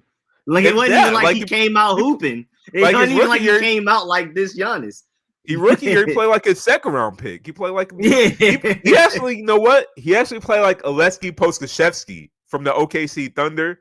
He played just like him first year. Very raw, but you can clearly see the potential. Because I remember everybody was still, even though Giannis averaged like 6 a game his rookie year, but everybody saw that potential of Giannis. Like Giannis is being talked about a lot because everybody saw the potential. Like, it's like, look, this kid could put it together. He's going to be a superstar in the NBA. They're saying the same thing of Oleksiy Pokusevski right now in the OKC. Oh, and DMV Sports Zone said great defense needs to improve his shot, but I like the potential from Okoro. Fan of Sexton too, but I don't see him ever leading a team as a chip as the starting point guard. Oh yeah, I love calling Sexton. Definitely not a point guard on a championship team. Yeah, he ain't gonna pass the ball. He ain't gonna pass the ball. He doesn't pass much at all. That. As a person, not a Cavs fan, watching him, I love the way he plays because it's fun to watch. But yeah, if you're trying to win championships and Colin Sexton is your starting point guard, I agree. It's not the brightest future because he doesn't pass much. He's gonna get a bucket. Appreciate the review. And Sexton is a bucket, but you know why they need to trade him? Because they could potentially get Jalen Green. If you could potentially get Jalen Green, you don't need Colin Sexton. And apparently there are rumors that Cavaliers are trying to trade for number 1 pick so they could get Kay Cunningham, which Detroit would be stupid if they ever do that. But at worst, you could get Jalen Green. So you don't need Colin Sexton because Jalen Green's an upgrade. Because Jalen Green is like at least legit 6'6", is every bit the scorer Colin Sexton is. But he's more athletic. Colin Sexton's probably stronger, but he's more athletic than Colin Sexton. You know, Colin Sexton is really athletic itself, but Colin Sexton definitely has a ceiling for me, he's a 20 a game scorer, but probably a guy that that's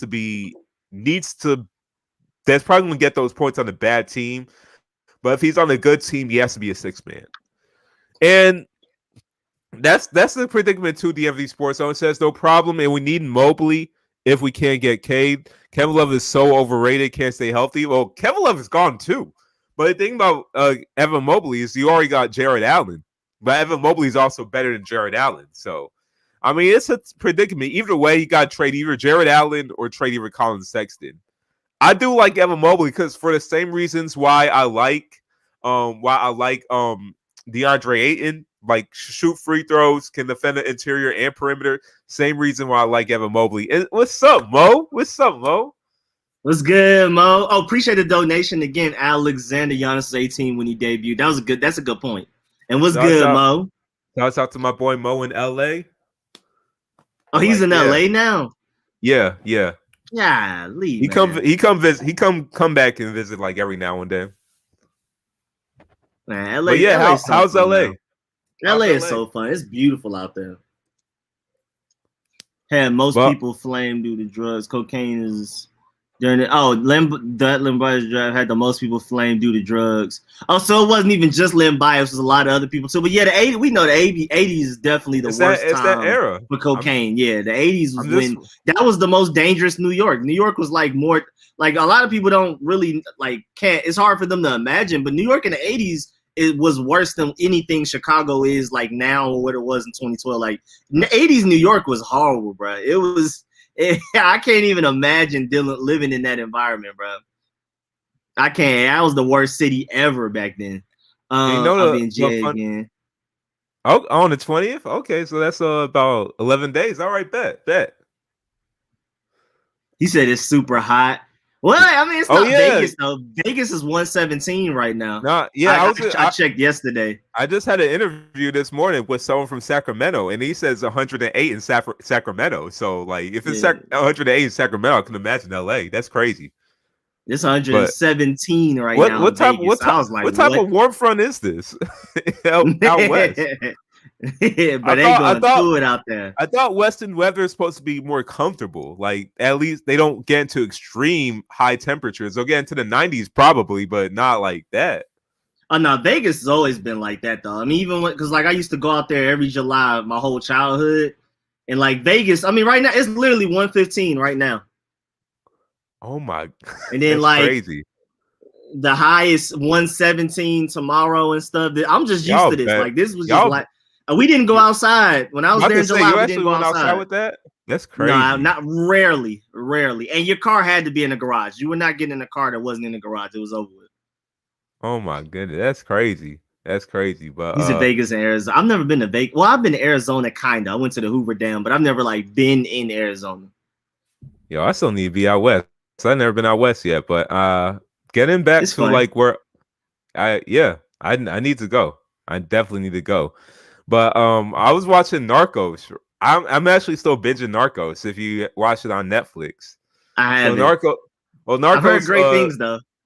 Yeah. So it basically talks about, well, at least season 1 talks about Pablo Escobar and half of season 2, and now it's transitioning to the Cali Cartel. The Cali Cartel basically brought cocaine to New York. The Medellin Cartel, like where Pablo Escobar was the leader of, brought cocaine to Miami. So basically was around this time. So like that, so in the like 80s, all that time they're together, the reason all this happened. Yeah, pretty much. I think they're a big reason. I'm not sure if they're all the reason, but they're definitely a very big reason.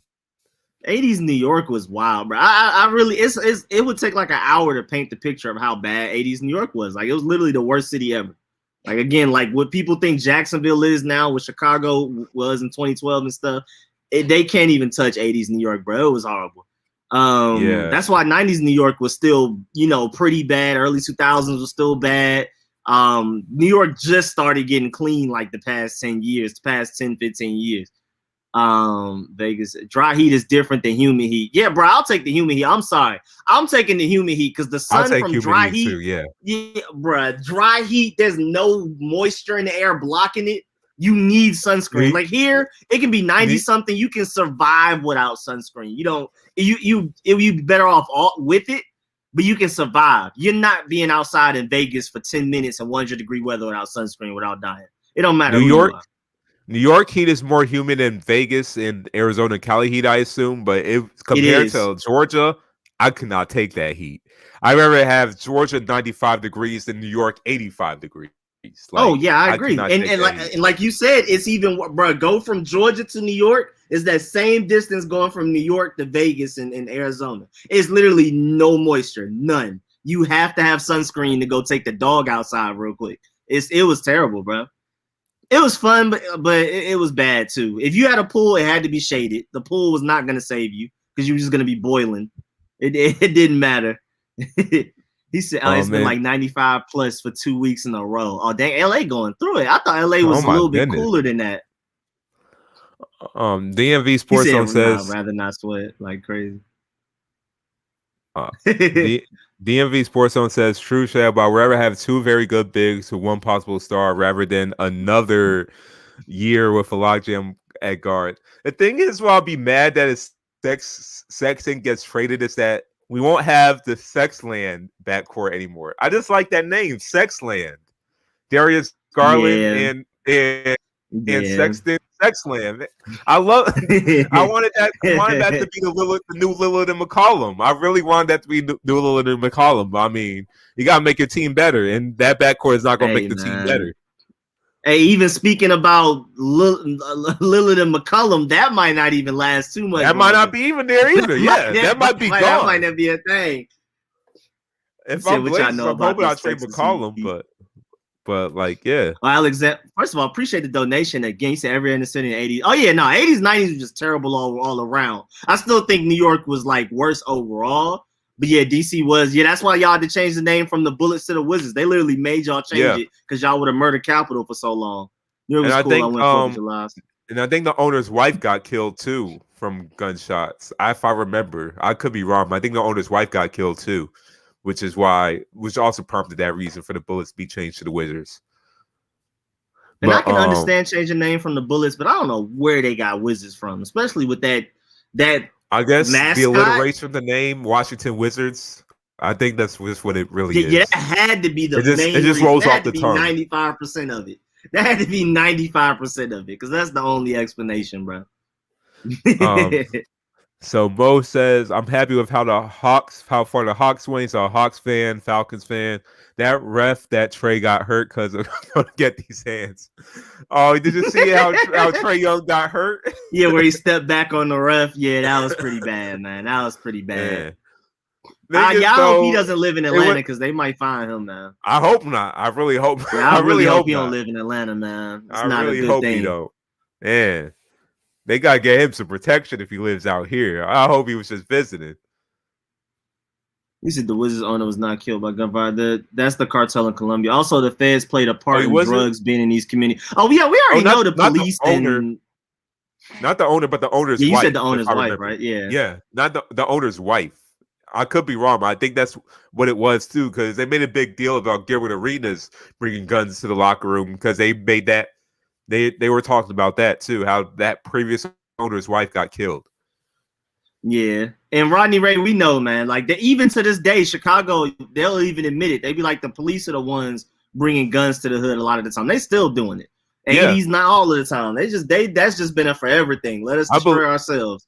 I believe it. I believe that was the cartel in Colombia. They brought the drugs to the United States, but the feds probably redistributed those drugs to the hoods. I think that's how it happened. That's why I said like they're probably like a big reason, but not all the reason. Because I think that was also the problem too. Because they didn't want they didn't want the white people getting addicted to it. They would rather have us get addicted to it. Very true. And but so yeah, this Lillard McCollum thing, what's going on? Because last time we saw McCollum, he was looking like a bum. I'm not gonna lie. What's going on with that situation? Really? He said the Wizards on their wife died in 2020. That's not true. Okay, maybe you're thinking of another case. I don't know. I don't know. I could be wrong. I was just like trying to recall what I remember, but I could be wrong. Yeah. But yeah, so this CJ McCollum situation, Lillard, you think Lillard gonna try to request a trade? Because he's not a free agent. It's not like he can just go to the Lakers if he wants to right now. He'll have to get traded.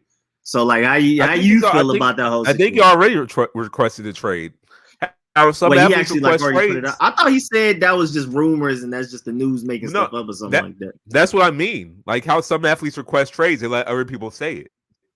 And when they get asked, they'll deny it. But I mean, that's how some athletes like to request trades, and they just don't want to tarnish their reputation. So he don't want to get booed when he come back to the Trailblazers. Yeah, so he'll speak it to his people, so his people could bring it out to someone else, or a reporter, so they can say it. But he won't say anything about it. That's like how some athletes request trades. Like even I forgot, there was an athlete that actually confirmed that. I think that wasn't that what Raja Bell said. Yeah, that's what Raja Bell said. That's like how some athletes request trades. But hey, man, that because remember you said something about loyalty. That's what sparked this in my head with Damian Lillard. You know, he's one of the biggest. Like KD, that was a weak move. You shouldn't have gone and teamed up with a team that beat you down. Do you think him going to the Lakers with LeBron and AD is the same thing? Like, how you feel about that? I mean, he was looking a little hypocritical, but hey, I mean, you can criticize someone, but until you experience it yourself, then you realize, like, okay, maybe KD wasn't too bad after all. Yeah, so like he experienced it himself. Like, look, I done all I could do. I can't get this team this far. Other players on my team still struggling. I just want to win a chip. Have you checked out where the Goat House has our players rated? No, I haven't seen that. You just saw fireworks in the hotel TV. If you were in New York, you should there's like a whole, you can go to like the pier in Manhattan and see all the fireworks and stuff like that. And I know they had that parade too, the one with all the floats. I've actually never been to that. As long as we lived in New York, I never went to that little 4th of July parade in New York. I never even thought to until just now. I don't know. Yeah, I was only in New York during the summer for one time, and I remember I was with you anyway. So if you didn't go, I know I didn't go. Oh yeah, we And did. Yeah. yeah, and yeah, I think main reason too was just because there were going to be too many people, and we didn't want to be like waiting in long lines with like so many people just watching one thing. We could just be doing something else. Just like I've never gone to go see the ball drop. It's just too many people. It's literally like thousands, maybe millions of people in one small area. And it's like what, 12 degrees? I wasn't doing that. Oh yeah. July is too hot. Ball drop is too cold. That's a great point. Weather is a factor. How crowded it is probably the majority of it, but weather matters too. That's a good point why we haven't gone to those things. Labor Day parade, I'm there every year if I can. Lillard has like 3 years left on his super max. Yeah, it's ugly for him, bro. It's a trade. If he want to leave, he's going to get traded. But I mean, what do you give up? Like, what do the Lakers have to give the Trailblazers for the Trailblazers to be like, all right, we'll do that, and not force Lillard to play for him? Because I don't think Lillard would do a James Harden. So like, what would the Lakers have that? You going to combine Kyle Kuzma and the Trailblazers don't want Kyle Kuzma and a bunch of friends. Like, who can the Lakers offer the Trailblazers to get Damian Lillard? I don't see how this trade can come to fruition at all. Like, I don't see this ever happening. Rico, don't go to the ball drop. People always get killed on New Year's. Who's getting killed on New Year's? What's going on? Maybe Atlanta, but not New York. I don't think, is it? I don't know. I never heard about it. According to the rules, it has to start with Kuz and KCP. Oh yeah, you saw Shannon Sharp was like he'll trade Kyle Kuzma for Keisha Cole's number, and then like a few minutes later, he was like, "Anybody got any jelly beans? I'll take some jelly beans from Kyle Kuzma. We got him." That man just trying to get rid of him. I think it was at some point too. He was like, "Wait, Skip, he's still on the team right now. We haven't traded him yet." He sounded so. I mean, he was trolling, but he sounded so serious. You're like, "Wait, he's still on the team right now?" That meant, boy, Shannon Sharp is tired of Kuzma. But somebody made a good point. I forgot who it was, but like he's always going to be a good player on a bad team, but like not good enough on a great team because he's kind of inefficient. It's weird. He's a weird that's what player I was going to say. That's what I was going to say with Colin Sexton. Like, we're not sure what type of player he is yet, if he's that player. But I mean, we talked about that with Julius Randle, and Julius Randle turned out to be, I mean, good on a good team. But I mean, then he became regular season Randle because he couldn't perform in the playoffs. Boy, that playoffs. Julius Randle was not it. That was kind of sad to watch. I wanted the Hawks to win, but I didn't want them to win like that. Like, I didn't want Julius Randle to go out bad. That was bad. Yeah, but sometimes we kind of see things when we analyze how a player performs bad, like as a black and white thing. I mean, at the end of the day, he's human. Think of it this way. They were in a bubble the year they won a championship. He was actually playing kind of well. I mean, the thing with Kuzma is he was always kind of struggling when LeBron James came to the team because the thing with Kuzma, how he gets his points is by having the ball in his hands and by isoing or by just getting buckets off 3-point shots and dunks. The man is basically just a big two guard. Is that essentially like, well, LeBron on the team kind of messed up that flow where he had to be a spot up shooter, but he kind of gelled during that bubble year and they won the championship. But if you really think about it like this, Kuzma was doing good for the Lakers when the Lakers were bad. So, I mean, he was in LA. I mean, at the end of the day, he's still young. He was still like 25 and under. So he was in LA, but they were bad. So, I mean, the Lakers were a big deal, but they were a big deal with Kobe. They were bad without Kobe. Did anyone care about the Lakers? No. They cared about the Dodgers. Sometimes probably the Clippers were even a bigger deal with them right at that point. But I mean, the Lakers had history, but no one cared about that team. So probably didn't have as much distractions. LeBron came in. Too.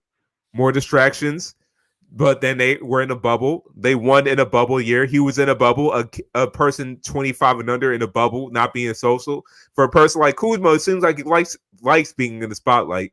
Probably wasn't that great for him.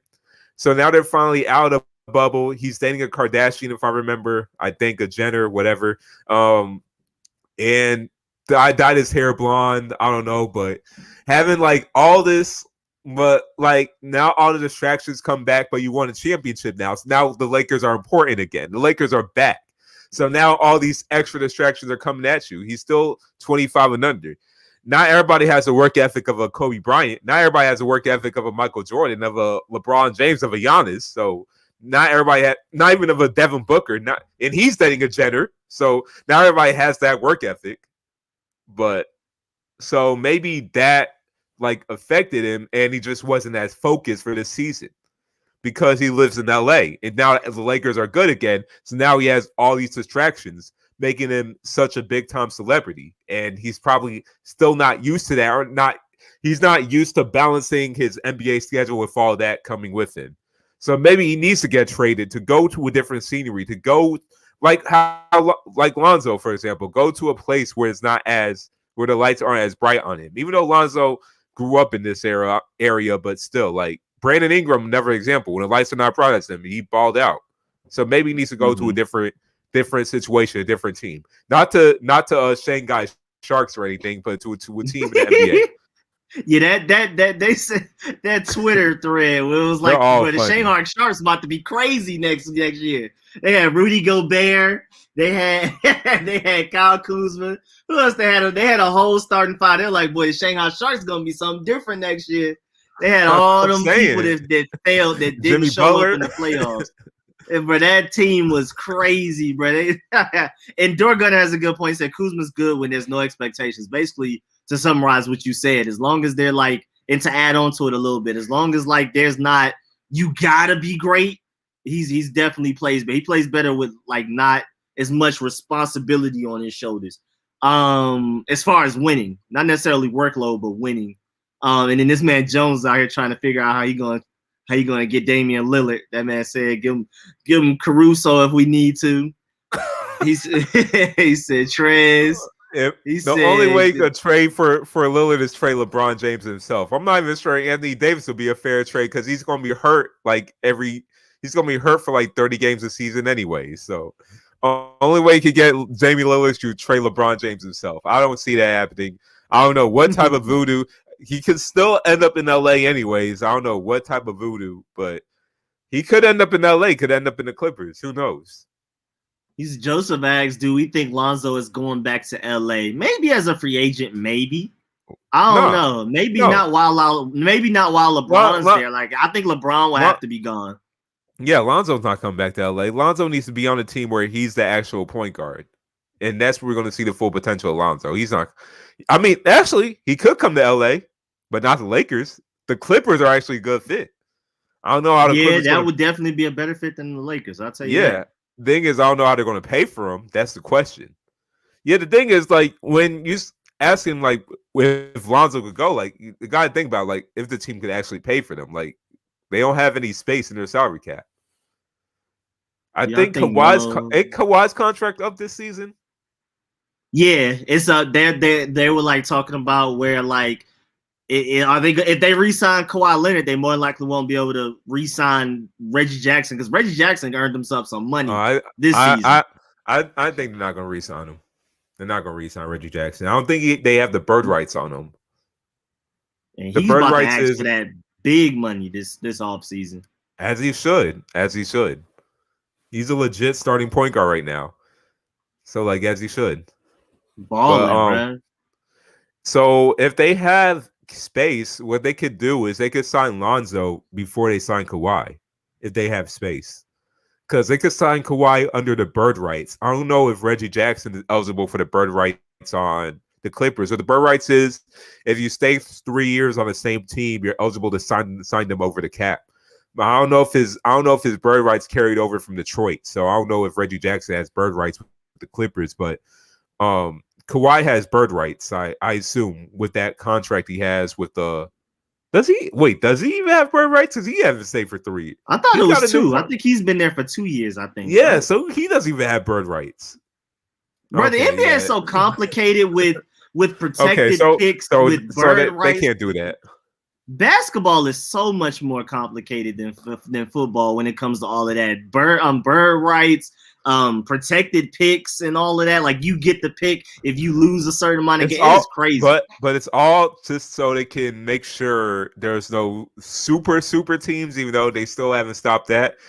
They call it the bird rights because there was a time where I need to look it up to be more sure, but the Celtics weren't able to sign Larry Bird, so the NBA made a rule where they were able to sign him over the cap because the Celtics couldn't afford him.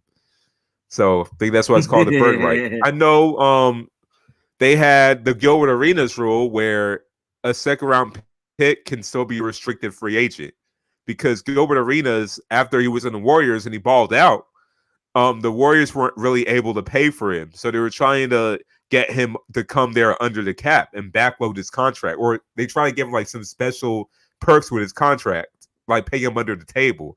But Gilbert Arenas took the money in Washington instead.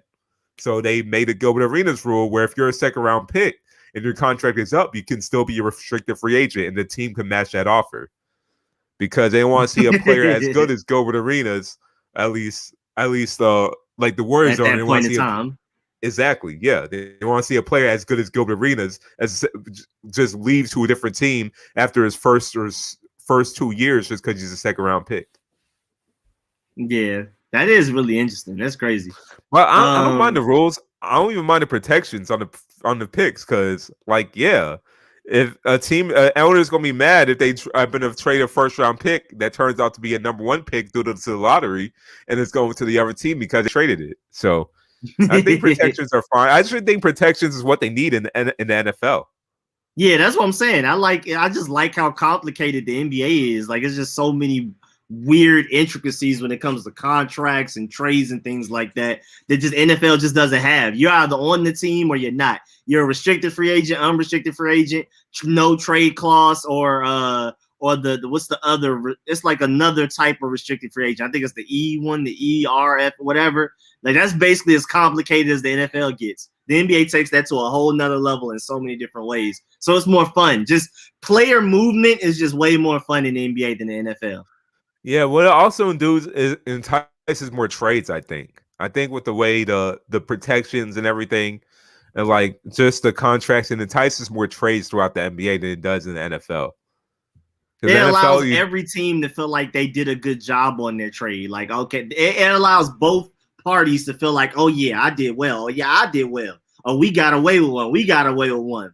You know, because it's like, oh, it's protected. And then one team is like, well, we still got this player. Where the NFL is just straight up this player for this pick or this pick for this player or whatever. Or this player for this player. There's no if, ands, or maybes about it. No potential higher or lower.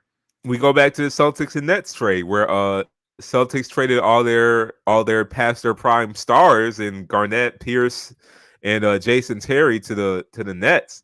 And the Nets gave them consecutive first-round picks. So what did the NBA do? Because they found out the Nets got screwed and the Celtics robbed them, they create a rule where you can't trade back-to-back first-round picks. You got to skip a year. So now when you see all these big trades with superstars, you'll probably see like a team will trade a 2021 first-round pick, then a 2023 first-round pick, then a 2025 because they can't trade consecutively. So they have to skip a year. So because they don't want what the Celtics. They don't want another Celtics trade where the Celtics had like the Nets pick for like 5-6 straight years. Well, first of all, we got a donation from Fat American saying Washington going to win a Super Bowl this year, no cap. Let them know, first of all. That's definitely cap. That's definitely cap. That's definitely also, cap. Justin said that Kawhi is gonna go to the Warriors. Joseph said Kawhi is gonna go to his Heat. Where do you think Kawhi is going? You think he's gonna stay with the Clippers or go to any of those two teams?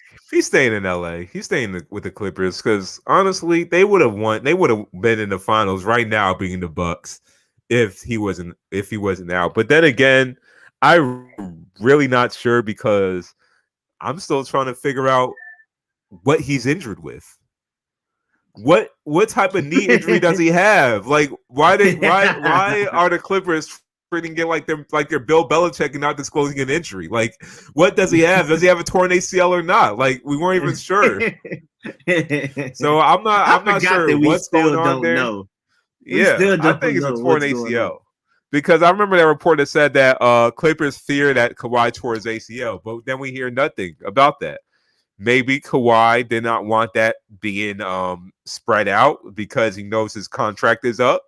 So he wants to make sure other teams don't know if he has a torn ACL or not. I don't know. I really don't know. None of us know. We don't know what he's hurt with. We just know he was just sitting in the press box seats and not even sitting like by courtside. That's all we know. But we didn't know what he was injured with. He said the Steve Ballmer celebration. No, I didn't see that because of one of the Cleveland GMs back in the day. Yes, the Stephen rule. Stepien. I forgot that what that one was. Let me read up on that one again. I forgot what that was. Dang, what was I about to say? I was about to say something. Dang, I forgot what it was. It was something. It was something basketball related. But did you ever say who you have for this series? Like who you got? You got I think you said that's what it's called. The consecutive first round thing. Yeah, first round picks. That's what it's called. But it was also influenced with what the Brooklyn Nets did too. Because that's when it really got brought to light, because it was influenced by what the Brooklyn Nets did too. But Judd, finesse, boy. The Nets came up. I mean, the Celtics came up off the Nets, boy. It's amazing that the Nets are where they are now, because like that trade, you would have thought that would have sent them into the NBA doldrums for like the next 10 years. I mean, luckily free agency exists. Without free agency, the Nets would be horrible right now. They would be absolutely terrible. Slipperman's thighs and laps. Oh, I did see that. I forgot. Somebody was like, "Hey, yo!" I saw a New Yorker talk about it. He's like, "Hey, yo!" You know what? We can't trade the 22nd pick. We traded the 30th. Oh, okay. Yeah, that rule. What are you saying? I'm saying, you know what's funny though? Like with the Brooklyn Nets and Celtics. Fast forward to the day, the Brooklyn Nets are better than the Celtics. That's what I'm saying. Like, if you looking back, it is crazy. Those Brooklyn picks, yeah, they're still using those Brooklyn picks. So those Brooklyn picks are Jaylen Brown and Jason Tatum, and they're still not better than the Brooklyn Nets because Danny Ainge has been utilizing his assets for so long that he hasn't really traded any of them to get a superstar. So the Nets really just became a better team, even after all that failure. They still rebounded and became a better team than the Boston Celtics. They beat the Boston Celtics in the playoff series. Hey, man, free agency is a crazy thing, bro. Free agency and trades, man, it's a crazy thing. Yeah, that did, man. Because the Nets got jugged and finessed on that deal, but Kyrie went to the. I'm not sure if you've seen that Kevin Durant interview. I think it was with Matt Barnes and Steven Jackson, but like he basically said, like him and Kyrie were talking about meeting up and going to a team like 2 years before KD even left the Warriors. Like he was even thinking about it like early on in the Warriors. Yeah, so like that was just gonna happen anyway, whether it was on the Nets or wherever. He just wanted to go where Kyrie was gonna go because they became close friends, and then they were able to finesse James Harden. I can tell y'all that. I hate it. Was it the Knicks or Wizards? Nah, the Knicks is always funny, bro. Because even like LeBron, they thought they were gonna get LeBron that one year. Like that, the Knicks always think. They made a whole Sopranos show because of LeBron. LeBron loved the Sopranos, so they made like a whole episode like of LeBron coming to New York. I didn't even know that. The Knicks been trying, boy. Only reason I know that is because of like they had a podcast about like the Knicks called Shattered Knicks. It's narrated by Chuck D. So Public Enemy. So they were talking about like the Knicks failures leading up to this current season. There's a whole video on it, like everything that just led up to this. Yeah, just a podcast, like an audio podcast. Where is that? Who did that? It's like a documentary too. It's called Shattered Knicks. It's on the Athletic. I loved listen it. To like that. That is legit, hilarious. Like, it was like a whole series. I love that podcast. Oh yeah, I'm definitely listening to that whole thing. Yeah, like Shattered Glass, but Shattered Knicks. It was so we're basically talking bad about James Dolan and how bad of an owner he is. Yeah, I'm definitely gonna go peep that because the Knicks have been through a lot, man. Shouts out to Knicks fans that just been sticking with them, bro. Knicks fans never die. That's one thing. I mean, I love Atlanta and everything, but like Atlanta fans will die off if the team is bad enough. Knicks fans can be 20 straight years of mediocrity, and they still diehard fans showing up to every game, man. Yep. I admire that. I respect that, for real. Ted Stevens was hella racist and one of the worst owners in NBA history. Yeah, like a lot of owners are, honestly. Like, there's probably racist. More than we know. There's more than Donald we know. Sterling, the only difference between him and a lot of the owners is he's just the one that got caught on audio saying he was racist. But people knew he was racist. I knew about Donald Sterling being racist a long time before that. It's just that he just got caught on audio for that. So that's the only difference, which is why Steve Ballmer owns the Clippers right now. Yep. And let me finally get to this Rich thing. Rich said, would you love if NFL Street came back and was more modern? Would you play it? Whatever they announced on July 20th, I'm playing. Yes, I would. As long as it's NFL Street or NCAA, I'm on it. Anything else, I don't want it. NFL Street remastered and like they basically made like a third one or whatever. I think there was like an unofficial third one, but if they did a real third one or they brought back NCAA, preferably NCAA, but I'll take NFL Street as a consolation prize. Anything else, I don't care what EA has to announce on July 20th. It's only those two things. If there's anything other than that, I don't want it. I would love NFL Street came back, but it has to be like the NFL Street used to play. But I don't trust them to make it like that. I think it's going to be a watered down version. It's probably going to be a watered down version of it. Like how they made I don't know if you remember, I think it was called NBA Home Court, which is supposed to be like the new version of NBA Street on like the PS3, and it was nothing like the old NBA Street game. So yeah, that's what I'm saying. Like it could be a watered down version. So I don't know if I trust EA with that. They're probably just gonna riddle it with microtransactions or something. He said, I thought they had a contract with NCAA football again, but not sure if it's in effect before 2023. I think they need to hurry it up. I think next season it'll be available. Yeah, they were trying to wait for this rule to pass, that NIL rule for players to get likenesses, and already like there's like NCAA players are capitalizing $1 million deals, boy. They eating. I love it. But that brought up an interesting thread on Twitter. They were like, bruh, some of these guys, if this rule would have been existed, some of these guys would have ate. Cam Newton, Reggie Bush can get his trophies back and his money.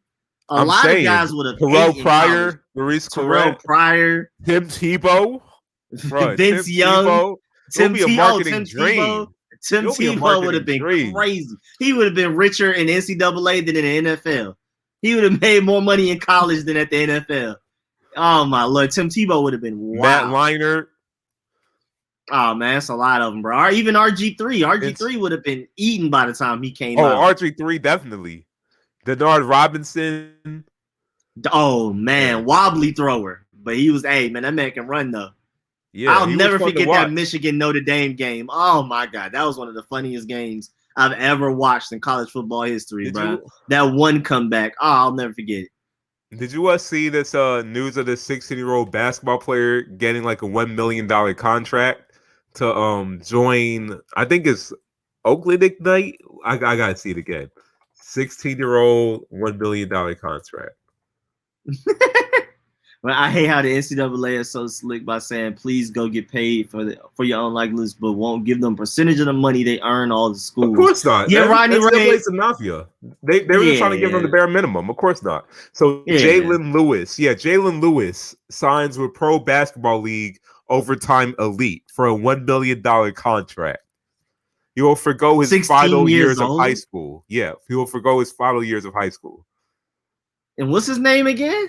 Jalen Lewis, class of 2023. He's a rising star at Oakland's Bishop O'Dodd, and was one of the premier prep basketball players in the class of 2023. Will forgo his final 2 years of high school and become one of the first players to sign with a new league that promises lofty sums of money for the top youth talent in the nation. I've actually heard of this league too in a podcast episode. I forgot what interview it was, but it was a former NBA player that's starting it.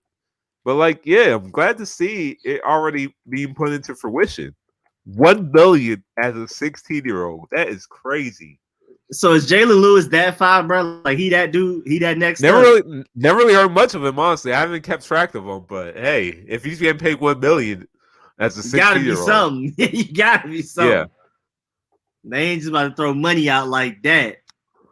And yeah, Rodney Ray, yeah, we know, bro. They're giving them the bare minimum by this. You can make money off your likeness, but like all of the millions of dollars that Nick Saban is making off of his players, they get none of that. Like I mean, we already know, but we're at least happy to get some crumbs at this point because the players haven't even been getting crumbs. They've been broke college kids making these colleges millions of dollars. So that's really cool that they're at least getting something. They can at least make their own money, and it's not illegal. There's no more under the money table. You can just give it to him straight up now, which is, interesting. Yeah, Master P's son did get a big money. And I'm not sure if that's just because it's Master P or if his son is that foul or if it's both. Part of that league too? If I remember. No, he ain't part. Is he? I'm not sure if he's part of that league. Master P's son. I don't even know what his name is. I just know Lil Romeo. Hersey Miller. Hersey Miller. Boy, that's lazy. That's real lazy. Hersey Miller. That's that man got $2 million. No, his dad definitely finessed that. I mean, even if he is $2 million, that his dad had played a part in that. Oh yeah, definitely. And all players with overtime elite the league are guaranteed an annual salary of at least $100,000 and receive full health care coverage. Players are also provided insurance in the case of injury and up to $100,000 in college tuition if they leave professional basketball. Why would I go to the NCAA? The overtime elite league, the league that's paying Jalen Lewis a $1 million contract. Yeah, I mean college for the Why experience, would I go to college? Like living in a dorm and stuff like that. But other than that, that is a way better opportunity. Forget the insurance. I'm getting paid $100,000. Insurance. I'm getting paid $100,000, at least $100,000 with free insurance. And if I decide just to leave professional basketball, I still get $100,000 of tuition so I can go to college.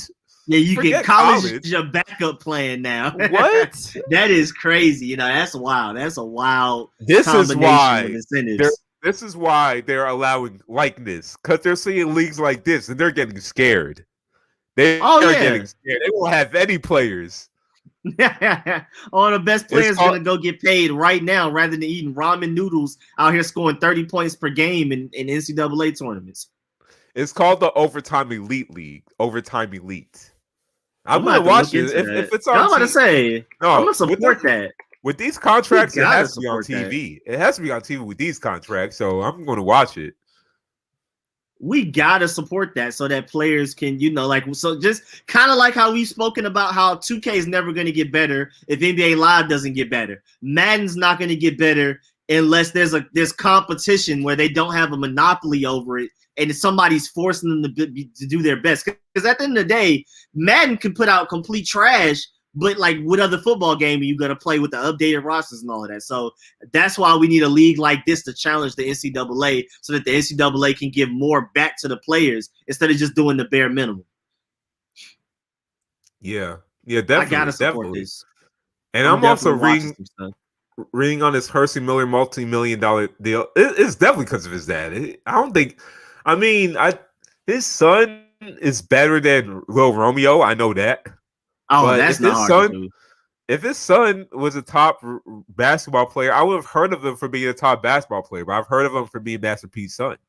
So that's definitely because so it's like 80% dad. It's not 50%, it's like 80%. I'm pretty sure. Probably like 60, 70. I think he's probably legit. Who knows? He'd probably be an NBA caliber talent. Who knows? But as an NBA caliber talent, I don't mean like rotation guy. Probably a guy that can make the second round. Probably. I could be wrong. Could be very wrong. But I don't know. I felt like I would have heard of him without him being mentioned as Master P's son. I guess either way, shouts out to him, man. Go get that money. That's crazy. $2 million. And I gotta really look into that Jalen guy though, because $2 million for him is probably not $2 million for someone else. So $2 million for him is like, okay, well, at least I got my own money now, Yeah, when I literally looked up his name, it said how Hersey Miller will spend his $2 million. So like really he has no need to save it. His dad is Percy Miller. You know what I'm saying? Like, yeah, like you said, he's already really well off. That man's already rich. That extra $2 million is just something for him to spend on whatever he wants to spend on. It's not like he's trying to support his family with that $2 million. That's just spending money for him. that's just allowance. Yeah, that's just the extra little here. You made this yourself, so you some pocket change, you know. Some pocket change. Go buy some shoes. But that's still dope though. That's great. I just really hope that the HBCUs now, like when players can make money off their likeness, it'll encourage more players to go to HBCUs because now they can go make money there and bring more money there as well. And I know that's really helpful for Deion Sanders, who's trying to do his thing over there. With where is he at? I remember he was talking about it on I Am Athlete too. I think Jackson State. Yeah, Jackson State. I think it's Jackson, Mississippi, right? Yeah. He's trying to. So I think this can help him. You know, if he's able to get enough of a budget to where he could pay players to come down there, he's gonna probably start to get some better talent there and start to. I don't know if he can physically pay players. I think he just gotta get a sponsor can sponsor Deion Sanders. Well, he got just get a big sponsor to pay them instead. But I mean, I'm pretty sure it's a way to work around it. Yeah, he can make that happen. He said he should show up draft day in a no limit tank. Yeah, he definitely should. It's definitely better than whatever wacky suit he might wear because they be wearing some weird suits on there. Deion just don't understand that they not as good as Power 5. Oh yeah, you talking about the I Am Athlete interview? I mean, I think he understands that. I think he's just like. He has to wear a certain, like, I'm pretty sure in the back of his mind, he knows, obviously, they're nowhere near. But I think he's like, bro, we're going to get there. I think his point is we can easily get there. We just got to change the narrative. We got to stop getting people to go to Alabama. We got to start, staying home, recruiting our own and get some 5 players there. And then once enough good players trailblaze their way through there, then they will get those facilities. But they just won't be able to get the facilities out of thin air. They got to get good players to get the facilities to bring more good players there. It's like it's kind of somebody has to trailblaze it. There has to be. It has to start somewhere. It has to start somewhere. Yeah. It's just gonna take that 1 5-star to change everything. So like these colleges like Alabama and Kentucky, they've been here since beginning on time. They were founded on having money. Like they were founded like for having money. These HBCUs are still building up, are still trying to establish themselves. So yeah, like it needs to start somewhere. And I think this NIL thing, like it can start here. This Dave's image like this, it can start here because now they're getting paid. So why do I need to go to Duke when I could just go to what? Morehouse, Clark, Atlanta, I could go somewhere else. Yeah. He said, but it's still FCS. It would be different as BCS. Now, that's a good point, but it's still just going to take somebody to trailblaze it. And I love my Georgia, but I love Georgia, but if Georgia could just like let Deion Sanders borrow 2 5-star recruits, I think it'd be worth it because I just really want that change to happen. I love my Georgia. I would prefer if another team did it, but if that's what it takes, that's what it takes. I would love for that Deion Sanders things to really work out long term. I really do. I'd be willing to give up some Georgia recruits for it. Yeah, all they need is like what Rico said, some trailblazers.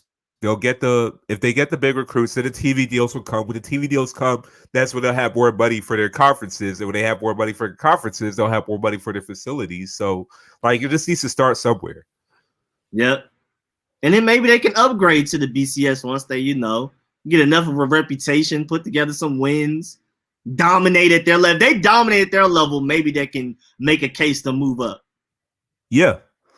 Because conferences change all the time. I mean, because football messed up basketball conferences. Now, like how the Big East got split up and stuff, it's all football. It's all directed and catered towards what makes the best football. That basketball is second now in college. What are the best conference setups to where we can get the best football, and basketball is just going to have to deal with whatever we leave as the leftovers. So I think if they dominate enough and earn enough money, I think they can end up moving up at some point. I got Phoenix beating the Bucks 118 to 111. Are you talking about for game 3? I think honestly the Bucks may win one. Bucks are winning that. They're going to be Milwaukee. Bucks are winning that one. I'm surprised. I think the Suns might win in 5. Me personally, I think the Bucks get at least 1 at home. I'm surprised you went this long without mentioning the Rachel Nichols thing. Do you want to talk about it? Oh, I forgot about that. I'm not gonna lie, I literally forgot about that. I saw it on Twitter for like 5 minutes, laughed at it. It was crazy because even just the whole Jimmy Butler part to it, Ersan Ilyasova. I was like, yeah, bro, I'm out of here, bro. I'm out of here. I don't even care about this no more. This is just goofy behavior all sides. It's slight racism. It's over here in the bubble doing all kinds. Jimmy Butler got that noise complaint for dribbling. Now everybody figured out it wasn't for dribbling. And all kinds of, because he got that noise complaint in the bubble for dribbling at one point. I forgot about that. Yeah, people brought that up and was like, I don't think that was for dribbling. I don't think. Yeah, bro, it's bad, bro. And then you even see like Daniel House, you know what he did. They even brought up that interview. The Daniel House, what? Daniel House, so the Rockets player for one of the testing. One of the testing employees that'll test the players for COVID. He was sleeping with one of them. I'm not surprised, bro. In the bubble, and everybody was getting on him for that. Campus. It was a big college campus, basically. He said something was bouncing, and then they even brought up the interview with Jimmy Butler and Rachel Nichols, where she was just smiling dumb hard for no reason, like just from ear to ear, smiling for no reason. And I said this, like. I said this was before the Jimmy Butler dudes got out. I said, like, Rachel Nichols will only have good interviews with certain people, like LeBron James and Jimmy Butler. I said that before the interviews even got out. And then look what happened. It's like, honestly, if it was true, I'm not really surprised because how Jimmy Butler be acting around her, I'm not really surprised. So how she be acting around her, how she be acting around him. Yeah. They got a lot going on over there, man. I don't know. Yeah, that noise complaint part was probably the funniest part to me. I never really felt like Rachel Nichols was that good, to be honest. I'm just gonna be real. So, like, I really don't care for Rachel Nichols being on the finals. Anyways, I think Maria Taylor is better. Anyways, shouts out to Malika Andrews as well. So, like, good riddance. That's all I gotta say. Good right, man. You want to complain? There you go.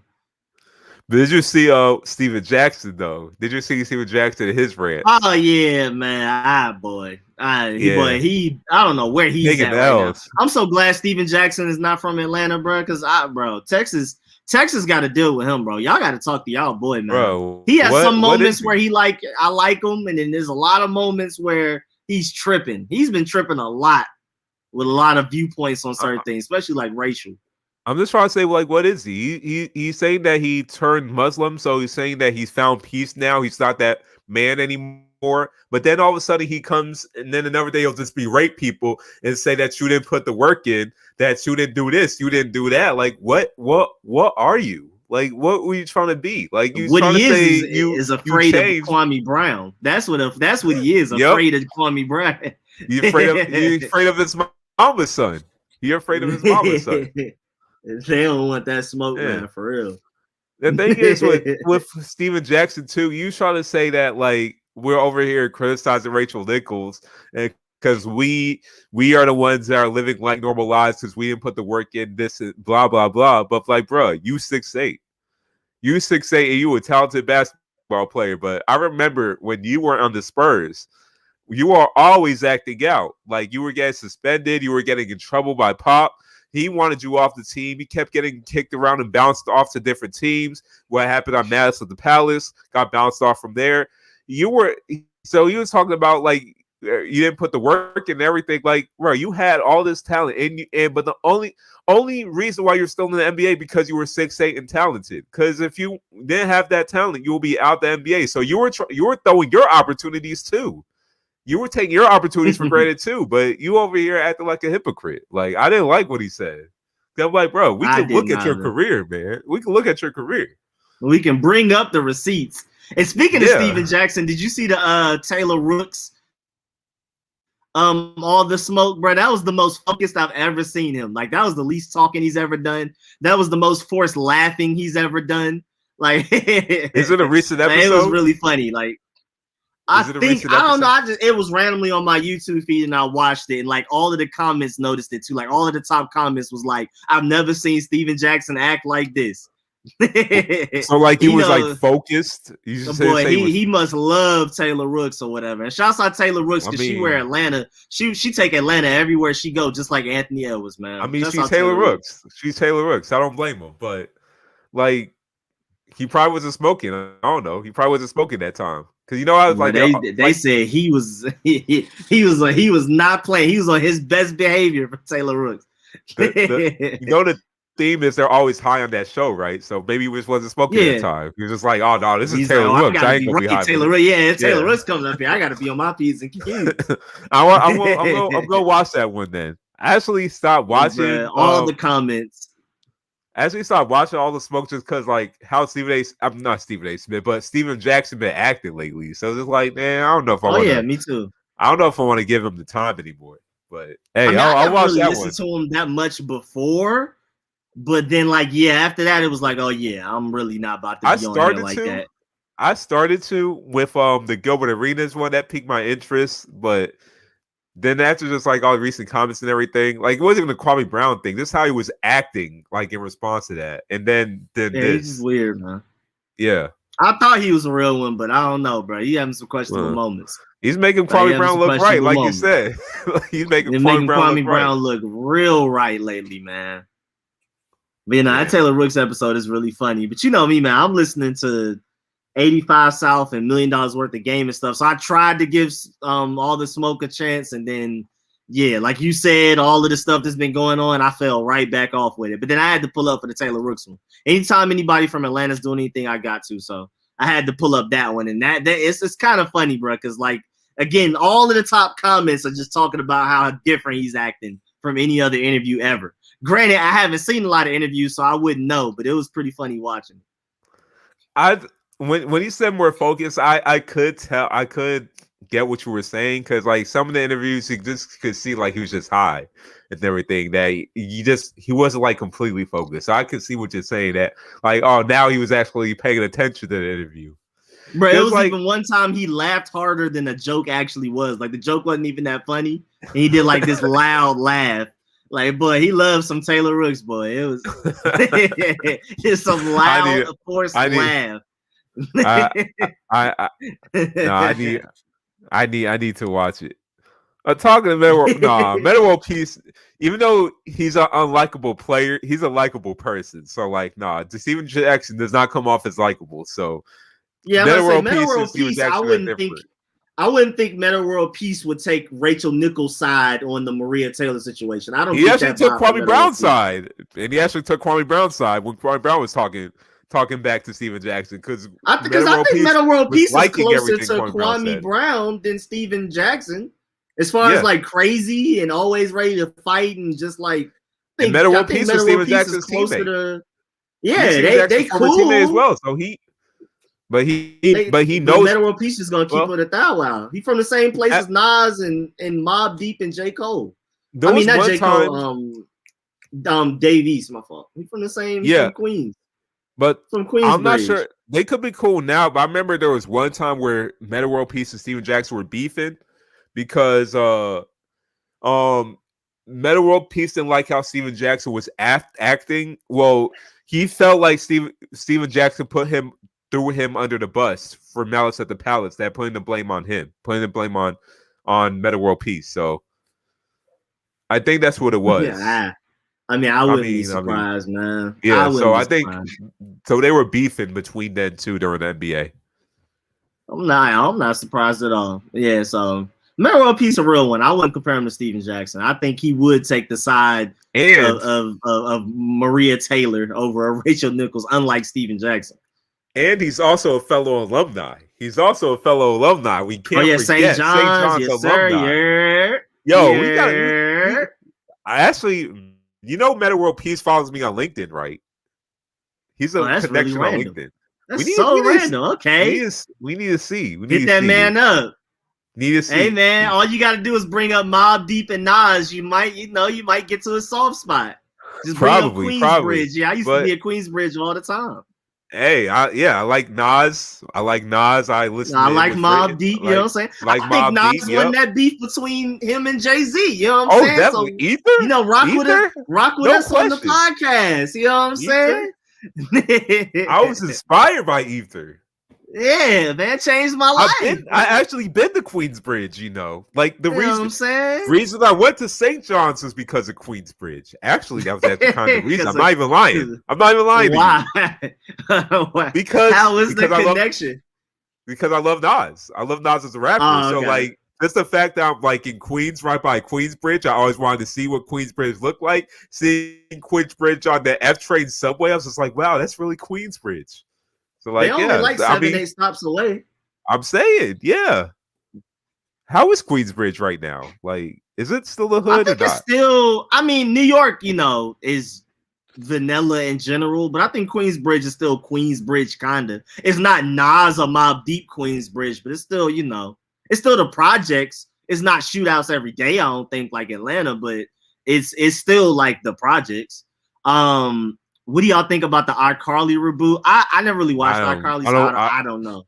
I watch iCarly, but I don't watch reboots, and I don't know. It was saying when I was a teenager. I don't know if I would have watched iCarly as a 28-year-old man, but that's me. I don't know. I just don't. I probably would. I probably you know what I'm saying? Yeah, but I'm not watching the reboot. The reboots are never good. I mean, I understand. I mean, like I've already said on this podcast before, I've never once I got a hold of video games, cartoons died to me. That's why I never watched like Dragon Ball Z, Toonami, and all of that when I was little. Like literally the last era of cartoons I watched was like Courage the Cowardly Dog, Ed and Eddie. Anything after that, and I never really watched Disney Channel like that much anyway. So anything after like Cat Dog, I was gone. Like I don't know Ben 10, I don't know Adventure Time, I don't know none of that. Like I completely was video games. Pretty much that Ben 10 year, that's when that's my cutoff point. Ben 10, because I love Ben 10, but like that's pretty much my cutoff point. All the newer cartoons after that, I haven't really watched. But Alfred Camino and Isa, I don't know Isa, but Nigerian French singer with amazing voice. Follow you on Twitter before you deleted your account. Alfred Camino's from Gwinnett too. Shouts out Alfred. Yeah, I know. Norcross High School. Georgia, right there. Norcross High School. He was all over newspapers. But what? I know you're Nigerian, Joseph, but I'm Nigerian. They don't follow me. What were you doing to get them to follow you? That's what I want to know.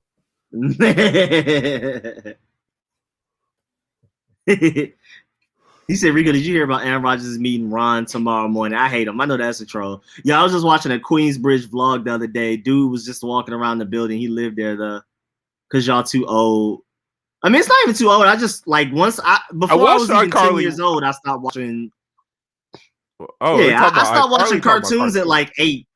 I was just saying in general, like I stopped watching cartoons at 8 because that's when I started playing Madden. Once I started playing Madden and Kingdom Hearts, video games literally killed cartoons for me. It wasn't even like we're that old. Like Ben 10 was my era. I just never got to Ben 10 because once I got a PS2, I just stopped watching cartoons. Yeah, Ben 10 came to me as a teenager. And I was watching that. It was cool and everything. Like it's not because it was too old. It's because I just felt like the newer cartoons weren't that good. So I just stopped watching it. And I just started watching sports. I hear people love Adventure Time, but I just, I've just never jumped back into cartoons. Yeah, I never jumped back in to watch Adventure Time. So, yeah, me neither. But I watched Avatar.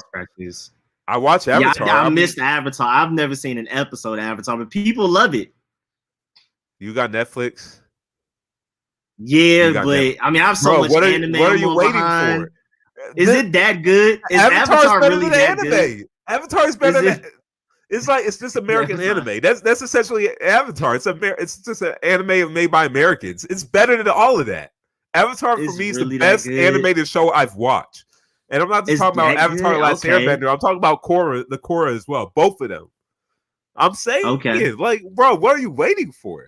I don't know. People have said it's great. I don't know. I don't know, man. I guess let me write it down. There's so many levels to Avatar. Like they have a villain that goes through depression, and that's how she loses. It wasn't that she lost because the protagonist got stronger than her. Like, no, she just lose because she just became depressed and stressed out. That sounds pretty dope. That does sound anime. Like anime is complicated like that. I like that. Yeah, it's more cartoony than anime. They didn't really paint it like that, but like when I was a kid, I didn't really realize that. But when I was older, rewatching it again, it was like, oh, that's really how she lost. That's why. And that's why she was. Is Korra something separate? What is Korra? Korra is basically like it's what happens after the last Airbender, like I say 50, 60 years in the future. I forgot. I think about that. And that's good too. She becomes the new Avatar. Yeah, that's good. Season 1 and season 2 aren't as good, but season 3, season 4 that's when the series shines. Season 3, season 4. But ironically, Korra doesn't get as much. Yeah, people say Korra is as good as the Avatar. It doesn't get as much love because season 1, season 2, that's when it was on TV mostly. But because it wasn't as good, and because When it it wasn't as finally good, got was good, as it widely wasn't on received. TV, so people Yeah, didn't pay Nickelodeon attention. stopped showing it. Yeah, stopped showing it. But the reason why I found out why it wasn't as good season 1, season 2, because Nickelodeon rushed them to put something out. And season That's so 1 was stupid. the season 1 was it was only supposed to be one season. Season 1 was only supposed to be one season, but Nickelodeon, without their permission, renewed them for 3 more seasons. So they had to write up for 3 more seasons. But season 2 wasn't good because they just renewed it and they rushed that one. But then season 3 and season 4 were better because now they mapped out a plan what they wanted for Korra. When did this Korra thing come out? Because I've never heard of it. Is this new? No, it's like what? It's like 2011, 2012. It's old. Literally, I've heard of Avatar. I've never heard It's of 2000. Korra. Yeah, it came right after Avatar, right after the series ended. Then Korra came in because Nickelodeon was trying to make them to make another one. So they made Korra, but that was supposed to last one season. But then Nickelodeon forced them to make 3 more seasons of it. Oh, and Joseph, you were the one that kept telling me about Jobless Reincarnation, right? I'm intrigued. I finished the first season. I'm excited about the second season. That was you that kept telling me to watch it, and I was like, you know what? Let me go ahead and finally watch Jobless Reincarnation. I like that anime. It's kind of short, like not a lot happened, but you can tell it has a lot of potential behind it. I'm really intrigued by Jobless Reincarnation. It was really good for what it was setting up. Wait, Diggy Simmons is also your friend on Facebook, bro. Yeah, what do you do? Random. Yeah, Diggy bro, Simmons. what do you do? That man is a promoter. That man is a promoter. That man does taxes for celebrities. What I like about both avatars is the first one, the Last Airbender, the avatar was Aang. So he doesn't have the power at all. Like he only bends one thing, and that's air. But he learns that throughout the series. While the difference between Korra is Korra knows how to bend everything except air. Because air is more mental, while all the other qualities like earth, fire, and water are more physical. So she's physically strong, but mentally she's not there. While Aang was mentally there, but he wasn't physically there. He wasn't physically strong yet. So Avatar: Last Airbender is all about making Aang physically stronger, while Legend of Korra is more about making Korra mentally stronger and making her a true hero, more than just like an immature teenage girl. Oh, okay. So, that's interesting. That sounds fun. So and I like things that have a lot of episodes, like Naruto, One Piece. I love anime that like have a lot of episodes. So I'm not about to get attached to characters and have to detach from them like soon. Like I don't like that. Like I hate 12 episode animes. I watch them, but they make me mad. So I like having something like really long to watch. Yeah. Like what Kai Jones said, like Korra could do 3 as a toddler. Like she knew 3 elements as a toddler, but she couldn't do air because air was such a mental thing. Like air focused on being calm and being calm and collected, and that wasn't her at all. She was very abrasive and being very rash.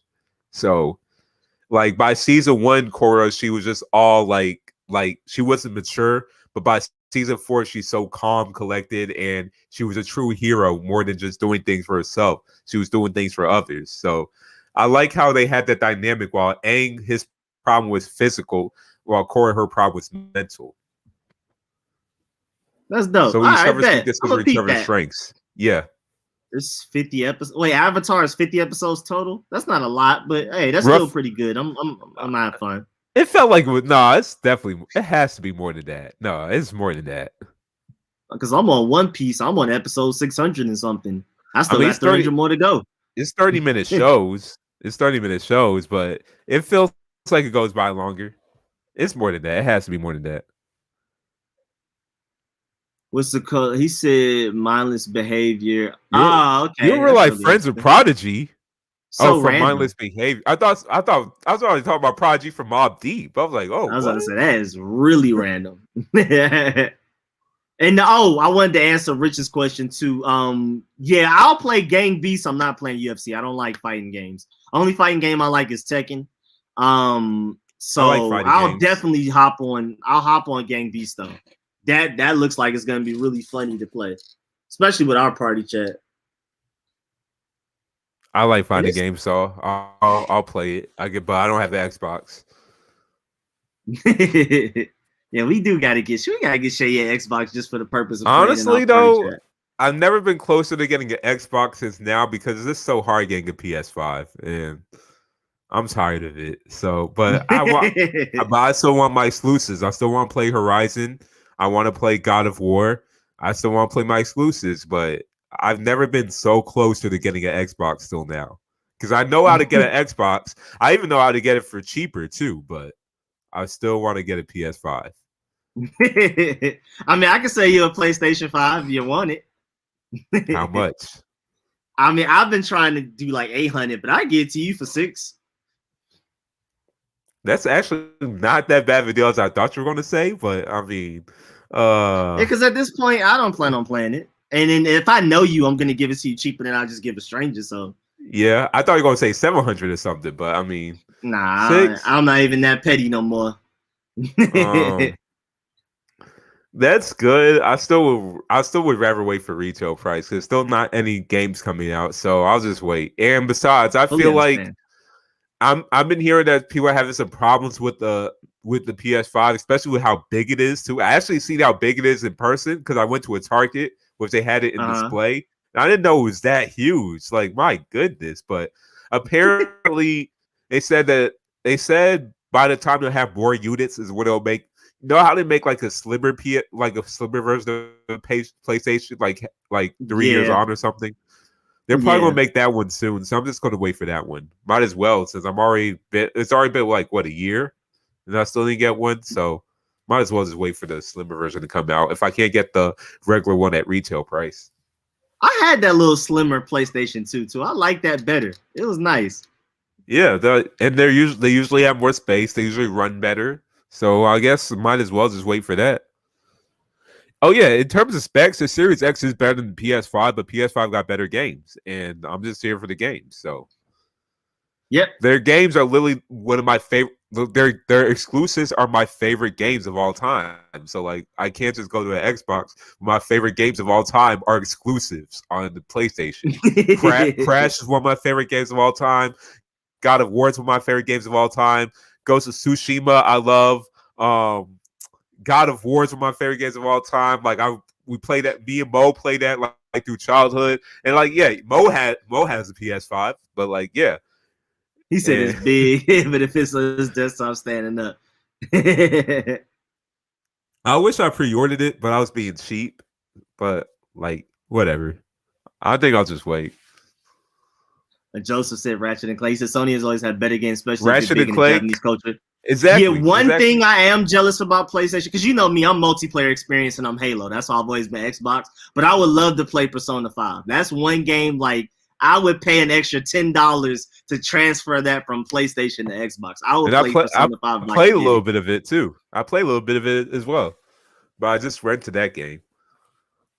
That seems like a game you need to own because that game is long.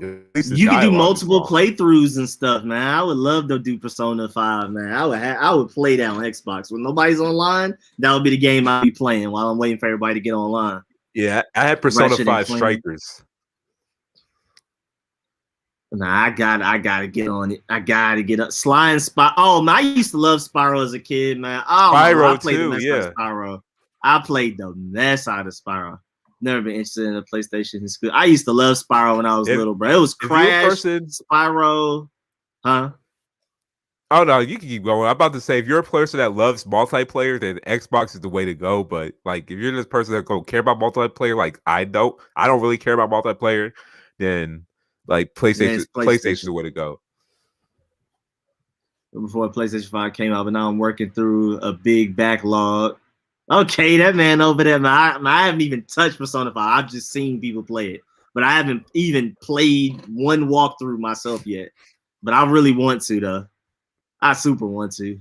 But we already at 10:22. Hey, we were having a constant conversation. So I was like, hey, I'm fine with We had to catch up on a lot of stuff. We hadn't done it in a while, yeah. Yeah, we had to catch up on a lot of stuff. But yeah, I'm about to go ahead and is Aja. Where's Aja? Trying to make sure Aja didn't escape out of here. But yeah, man, y'all already know, man. I'm about to be more consistent. As long as I'm not out of the house, I will be live streaming. We will be live streaming consistently on Fridays again. I will be consistently live streaming on Sundays again as well. Again, as long as I'm home. So yeah, man, we about to be back on, and make sure y'all pull up next Friday, 8 to 10 p.m. per usual. Anything you want to say before we got out of here, Seyi? I mean, well, just on coffee, the Washington football team is not winning the Super Bowl this year. I'm just letting you know right now. So it would be Malik Willis to answer your question. Nah. Oh, Avatar is 61 episodes. That's still not a lot. I mean, I guess I'm used to like it feels longer. Like it feels longer if you binge it. At least for me, it does. Yeah. Oh yeah, I'm super about to run through it. Well, not run through it, but like I'm gonna watch like 5 episodes a day, something like that. Because I don't want to finish it in 2 days, but I also don't want it to take like over a month. And then go through Korra. Then like you go through Avatar and Korra, then yeah, you'll be good. So I got a little over 100 episodes of something to watch. That has me excited. Again, them 12 episode animes kill me, especially like when you know there's not gonna be a second season. This episode 1 through 12, and that's it. The characters are done. You're done. No more story. It hurts. It hurts. It makes me sad. So I'm glad to have something extensive to watch. I'm excited. And I'll probably, hopefully I have it done by next Friday. I'm a realist, not a hater. Hopefully by next Friday I'll be done. At least done with Avatar, and I can talk about it. All right, yeah, I'm down for that. And start the stream on the gaming channel. I bet I'm gonna need a few minutes, but I think I will be live streaming on the gaming channel. I'm not sure what I'll be playing. I think I'll be going Hunt, then maybe on Apex later. But all right, y'all, man, we'll catch y'all next Friday as it used to be always. I'm so used to saying that now. As it will always be future-wise. I'm not sure if y'all noticed the thumbnail too. I did the little effect on it. But yeah, man, we'll catch y'all next week, man. I'll do the effect again next week. I might do the Disney character one on our faces. But y'all, all right, y'all, man. We'll catch y'all next week. I didn't even repeat that. All right. Yes, sir. I kept the promise. But all right, y'all.